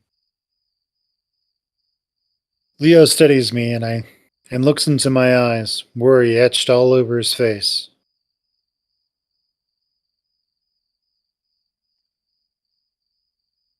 There it is. My thing wasn't loading. All right, I'm fine. I just got dizzy for a sec. That's not fine. Do you feel sick? Can you see straight? No, I can only see gay. Seriously, I'm fine. Just give it a minute. Chase is like, I can only see by. Mm-hmm. Bullchicker! Going to kill that hick when he wakes up! At that moment, Clint makes a snorting sound and starts to roll over. Leo's eyes flash to where he's laying, but Kudzu steps up between the two, still glaring. No. Get the fuck back home and take care of the otter. I'm going to see if I can keep him from trying to kill you later on down the road. Odd chance. He's been wanting to kill me ever since middle school. Clint starts to sit up, supporting himself with both paws as he looks around. Oh! Whatever. Leo turns back to me, and his eyes soften as he puts an arm around my shoulders. Come on. We might need to go to the hospital. I'm fine. Really? The low tones of Kutzo's voice, murmuring to Clint, fades off as we stumble into the night. No, you're not fine. He hits you fucking hard. God damn that fucking idiot. He could have killed you. I put a paw back to the sore on my forehead and rub at it. Leo grabs my wrist. Don't do that. You're infected. We'll clean it up back at my place. Swear to God. I'm not gonna leave my house without my gun again. Suddenly, Leo's face takes on an odd look. Oh. Because, guns would have made that situation so much better. Oh, yeah. Yeah, the route would have been cut short with sounds of a jail cell. Oh, In self-defense, he had a crowbar. That's a deadly weapon. So he would have shot him in the chest, 6, 7, 8, 10, 100 times. I was going to say, no, you probably just do a good, solid double tap right Mm. between the eyes. oh. One second. He makes as if to steady me with both paws, then stumbles off to the side of the road. It's dark and I can't see him, but I sure as hell can hear a retch followed by a splash. This happens about 3 more times before Leo shakily but more steadily approaches me from the darkness, a sheepish grin on his face.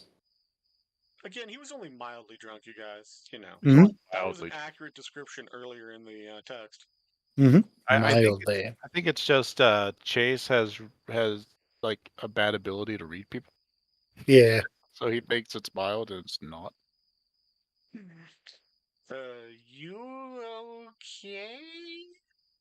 Yeah. Oh yeah. Just had a little too much. Really? Because the Leo I knew could, like, do 15 cans and still walk. Why are those mountains moving? The Hey, mountains are moving? I think, uh, or they're like starting to spin again. no. But I'm fine. We just don't need hospital. Hey, What's a concussion? Oh. If only Jenna were here, she could tell me what's going on with my cognition. Janet would show up and be like, nope, you're going to do what I'm telling you right now. We're going. why is She's everything red? She just grabbed Leo and Chase by the ears and dragged them off to the hospital. Right. That's pretty much what she does in her route. It's like, you're going with me. I'm the responsible one here. Right. She pretty much is. I'm the adult here. Hey, Perfect. rolling around with a crazy longtail sitting on you won't do your gut any favors. Sure. Leo chuckles and wraps an arm around me again, though this one feels more intimate, rather than just being there to keep me steady. We walk in silence for a while, just enjoying the evening air. The temperature is always perfect here when the sun's gone. Gets me more annoyed though, because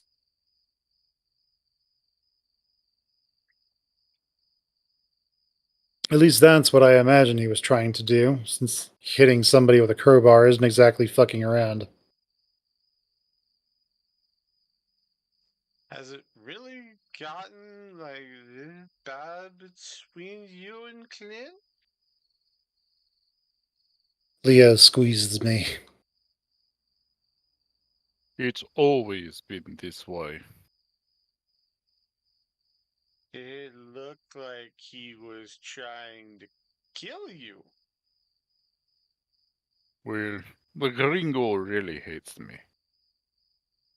Leo laughs, then falls silent for a while, ears pinned back. I guess he was angrier than usual.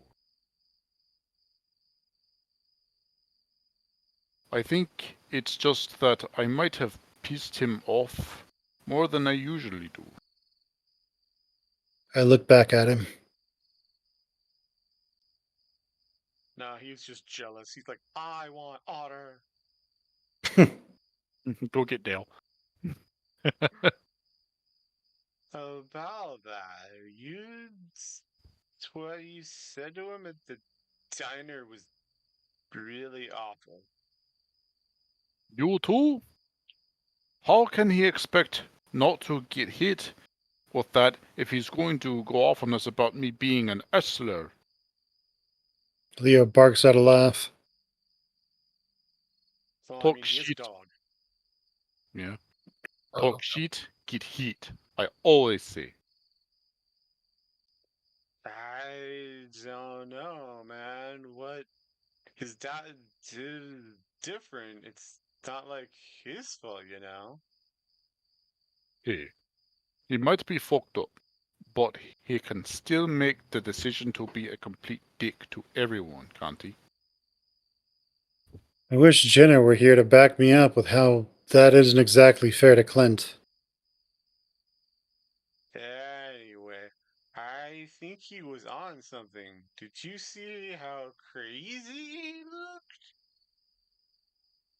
He had crazy eyes.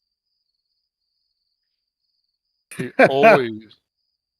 What happened? he's like that one lady from, what was it? Not Restaurant Impossible, Kitchen Nightmares with Gordon Ramsay.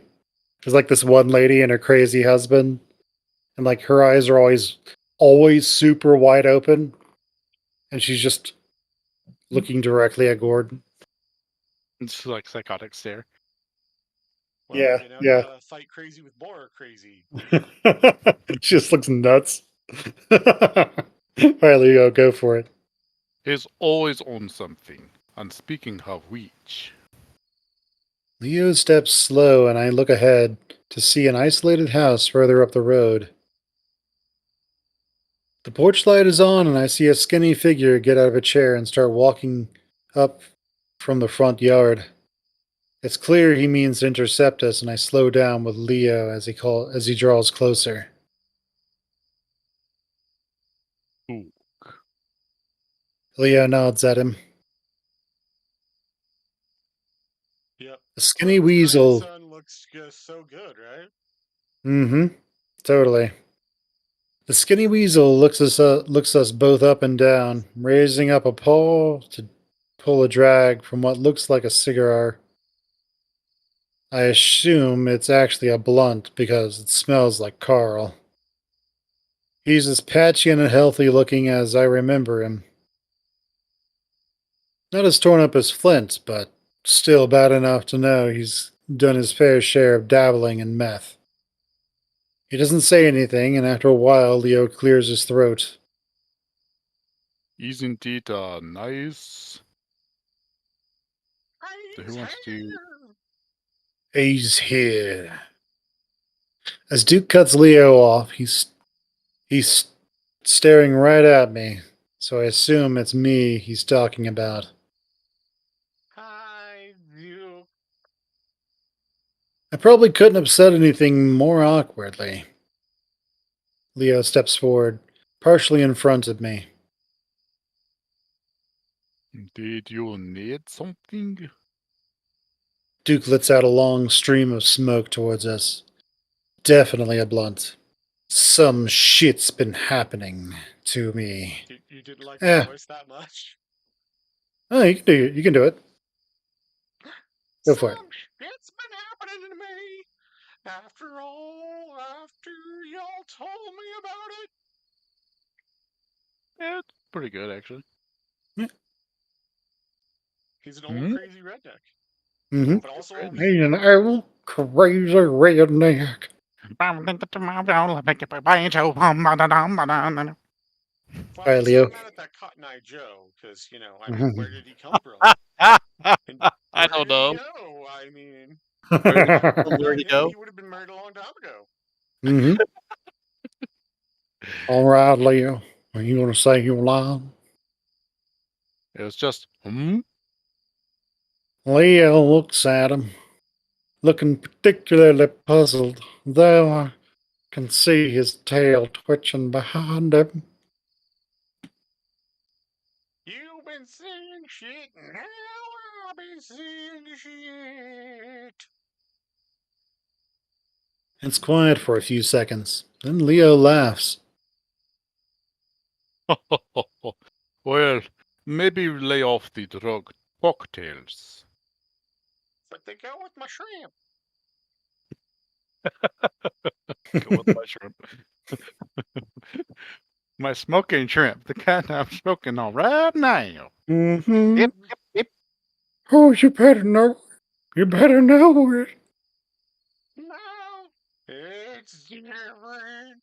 The shit I see, it's almost real. And I saw him. He nods at me again, and for some reason, I'm starting to feel really uncomfortable. Leo laughs, and this time it's much more forced. He starts pushing me along further up the street. Sorry, Duke, but just is taken. John is still single, though. Duke follows us, walking along the dirt while we stay on the asphalt. When did he get here? Leo doesn't say anything and keeps pushing me along. I can see Duke getting angrier when I don't want another fight, so I finally butt in. I got here Saturday? Is something wrong, Duke? Duke doesn't answer. He just stops and watches us go.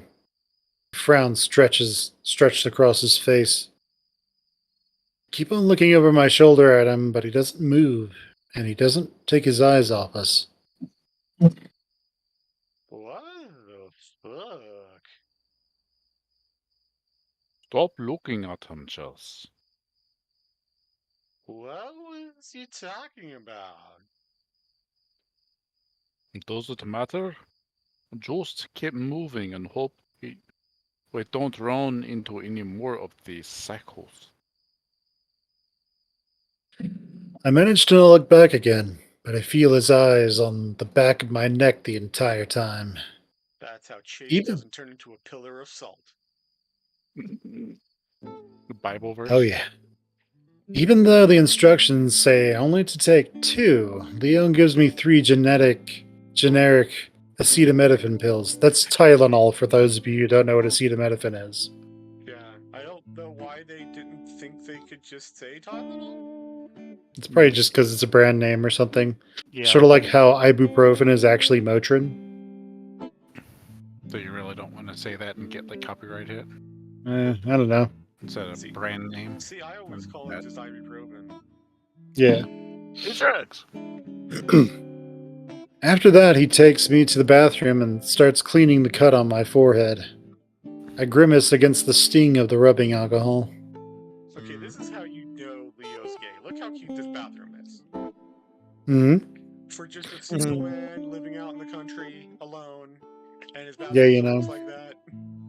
You Well, walk in and it's just like, oh my goodness gracious, he's even got curtains. Look at those curtains. But all we need is just to look in the toilet bowl and see how that's taken care of. Oh yeah, if it's super clean, he's ultra gay. We Of course, we he really did know Chase was coming, so he might have just cleaned it up for that. Yeah, that's true. That is true. We really should take you to the ER. This might even need stitches. I lean my head into his palms, because not having to hold it up myself feels good. No, it's not that bad.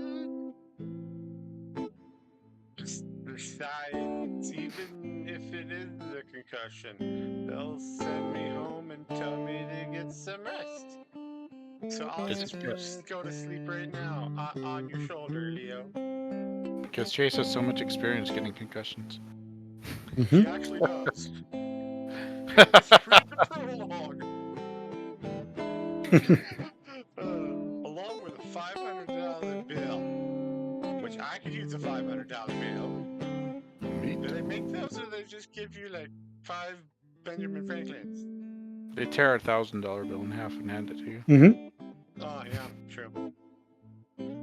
I played football, I know. But you never know how serious it could be. I sigh and don't say anything, deciding it would be easier just to not argue.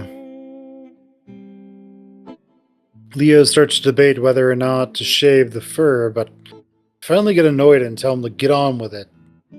As he prods around, I can feel the area around the cut swelling, and I wonder if I'm going to get a black eye. Finally, Leo steps back and starts putting everything back into the first aid kit. Wait. Hmm? Leo glances at me questioningly. Are you hurt? He thinks for a second. I don't think so. I feel fine, I mean. Turn around. Throw me those kicks. I'd seen Clint hit Leo with the crowbar, and he'd hit him hard. Leo sighs before finally turning around, placing his paws on the sink as he stares into the mirror. I look at his back, the black shirt dusty from the dirt that he'd rolled around in. Carefully, I lift the shirt up his back. It's not as bad as I thought it would be. I can see the raised fur from a growing welt where the crowbar had hit, though. There aren't any cuts there, but I do see some spots of dried blood. You've got like a bunch of little cuts. I see the smooth muscle underneath Leo's fur shift as he flexes them. Hmm? Really? Must have been from the rocks in the road. I think my shirt came up a little while we were wrestling around. Rocky Road. Scream. Give me the alcohol. I'm thirsty. Leo sighs again but hands it over. And take off your shirt. For He's- reasons. He smirks at that and slowly, purposefully, sensually strips his shirt off. I tried to ignore him, but I'd be lying if I said I wasn't turned on by his body. It's been a long time since I last saw him shirtless, and he's kind of changed. He's thicker, broader in the shoulders and chest, the muscles smoother and a little more filled out. I swallow and start to dab the alcohol into the cuts. He makes no indication of feeling any pain, instead swishing his tail around and flicking it up between my legs. Again, I don't know why, but Leo has a way of making you want to play along, even if you know it's a bad idea. He's been flirting with me this whole time, so I guess he's sort of broken down my defenses. Once I finish rubbing in the alcohol, I let a paw linger on his hip. We both stay like this for a while until Leo finally turns around, leaning back against the sink. Oh my. I look over his form, his broad chest down to his thick stomach. Like what you see. When I look back up at him, his brows are raised, and before I can say anything, he's leaning down. I think he's about to kiss me, so I turn my head to the side, but instead he just nuzzles the side of my head as he brings me in for a hug. I freeze for a second, but relax into his hold after a while, enjoying the feel of his warmth, of his warm fur against mine. He doesn't say anything, just holds me. I can feel his excitement, though. His pants are. I can feel his excitement through his pants as he presses into me and starts nibbling at my ear. I gasp as he catches it between his teeth, and I almost moan. He, of course, knows I have sensitive ears. He moans a little in response, and before I know it, he's pulling me up against him. Then he lifts me off. Then he lifts me off the ground as he spins around and sits me up on the sink. My head throbs again, and I think I'm about to fall. But he holds me. But he holds on to me before he begins digging his muzzle into my neck, kissing and licking. I gasp and hug around his body, pulling him closer as he licks and nips. Leaning my throat back, I expose more of my neck to him, closing my eyes as the back of my head presses against the mirror. Leo growls, his paws sliding under my shirt, feeling up my stomach before moving to my chest. Fucking hell. He moans it, sounding like he just scratched an unreachable itch. Like he just had his first drink of water in days. Leo. I gasp, about to tell him to stop, but then his tongue burrows in past my fur to lick the skin, and my eyes roll. He pulls back, finally, and I lower my gaze to meet his. His tongue is hanging out, making him look a little goofy. I can see a few of my short brown hairs in his tongue. He starts to lean in again, and this time I don't turn my head away. As he almost reaches me, his eyes suddenly flick to the right, looking over my shoulder, and I see shock cross his expression. He then jumps and spins around, knocking over the soap dispenser and the first aid kit. I jump too. What? Leo continues to stare, one paw clutching his chest, the other digging into my thigh. I. I wait for him to finish, but he doesn't go on. Did you see something? I thought I did. Just seeing things, I guess. Finally, he turns his attention to the first aid kit and leans over, starting to pick everything back up. Slowly, I slide down from the sink, pushing my shirt back into place, realizing that the moment had passed. While I'm curious as to what he saw, I'm mainly conscious of the fact that the break in our intimacy has made things awkward again. Should we check the house? Could be Clint. No, wasn't clean. Leo grabs his shirt and pulls it back on before turning to me.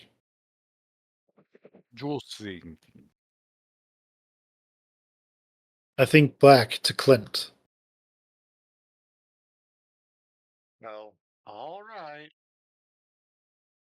As we leave the bathroom, Clint looks back in for a moment before flipping off the lights. I think it's a little strange that he makes sure to close the door. Leo doesn't make a move on me again that night, instead keeping a good few inches between us on the bed. Can't help but wonder if I did something wrong. What I do know is that I'm kind of disappointed. We made it through another day, guys. Mm-hmm. We made it through hump day. Now we Even just though there hear was no humping. yay! As we go to the next night. Alright guys, go use the restroom. Yeah, put on the break. We'll be back. After these messages. So now that we're on break, this is like the longest night. It's like 2 to 3 hours long, and it's already almost 5. Did we want to stop this, or did we want to try to continue because it's going to go on way past 6? I was wondering that for a while, but Yeah, I'm good either way.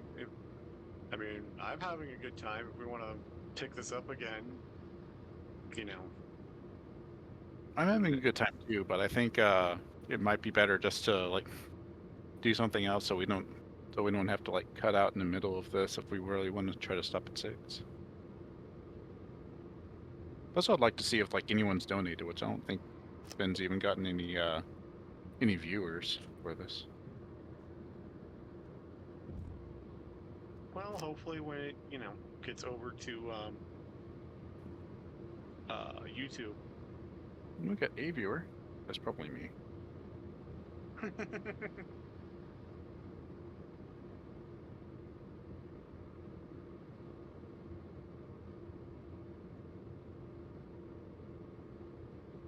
So what would we I do gotta pee first. I'll be right back. Yeah, same here.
All right, I'm back.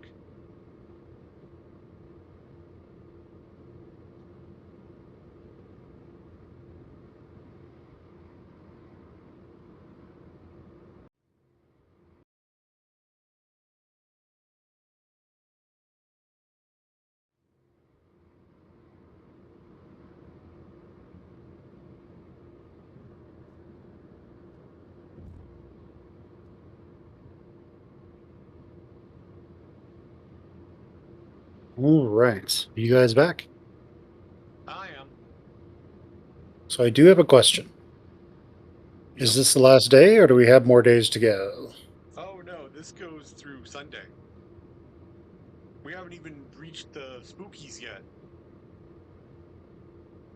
Okay, in that case, we may need. Uh, yeah, Taz and I were talking about this before we also had to get for a break. But I mean, I'm having a good time with this. If we want to like finish this another day or something. Yeah, we should probably finish this next week. So we can Oh, put it into it now because we were only intending to go until 5 o'clock. oh, 5 or And it, 6? Oh, I yeah, mean, we we can go until 6, but I think we were going to go until.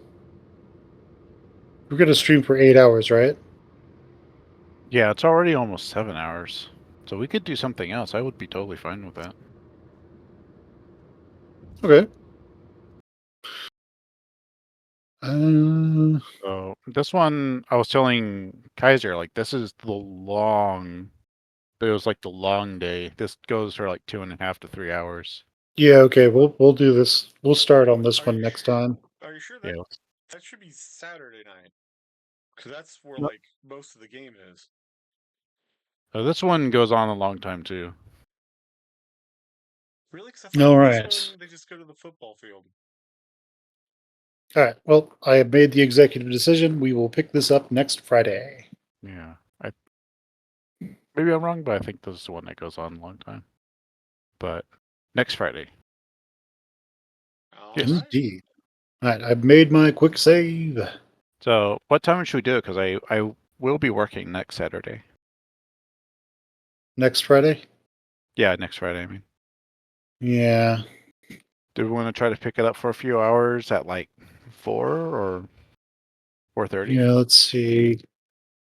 On Saturdays, I usually have something that I do that starts at like 6, I think. So we can do something on Saturdays from like noon to 5. If you guys want to do that. On Saturday, noon to 5? Next Saturday? Okay. All right. Yeah, next Saturday, noon to 5, and then at around um at around 5 on Saturday, I'll have to get off so I can, go eat or get something to drink or something. Yeah. And Well, then, that's just crazy talk. Taking care of biological functions. how could I? And then after that, it'll be like D&D with the gang again. But yeah, it'll be that. But yeah. Yeah, we'll do Saturdays noon to 5. So 5 hours on Saturday. And we'll go from there. Mm,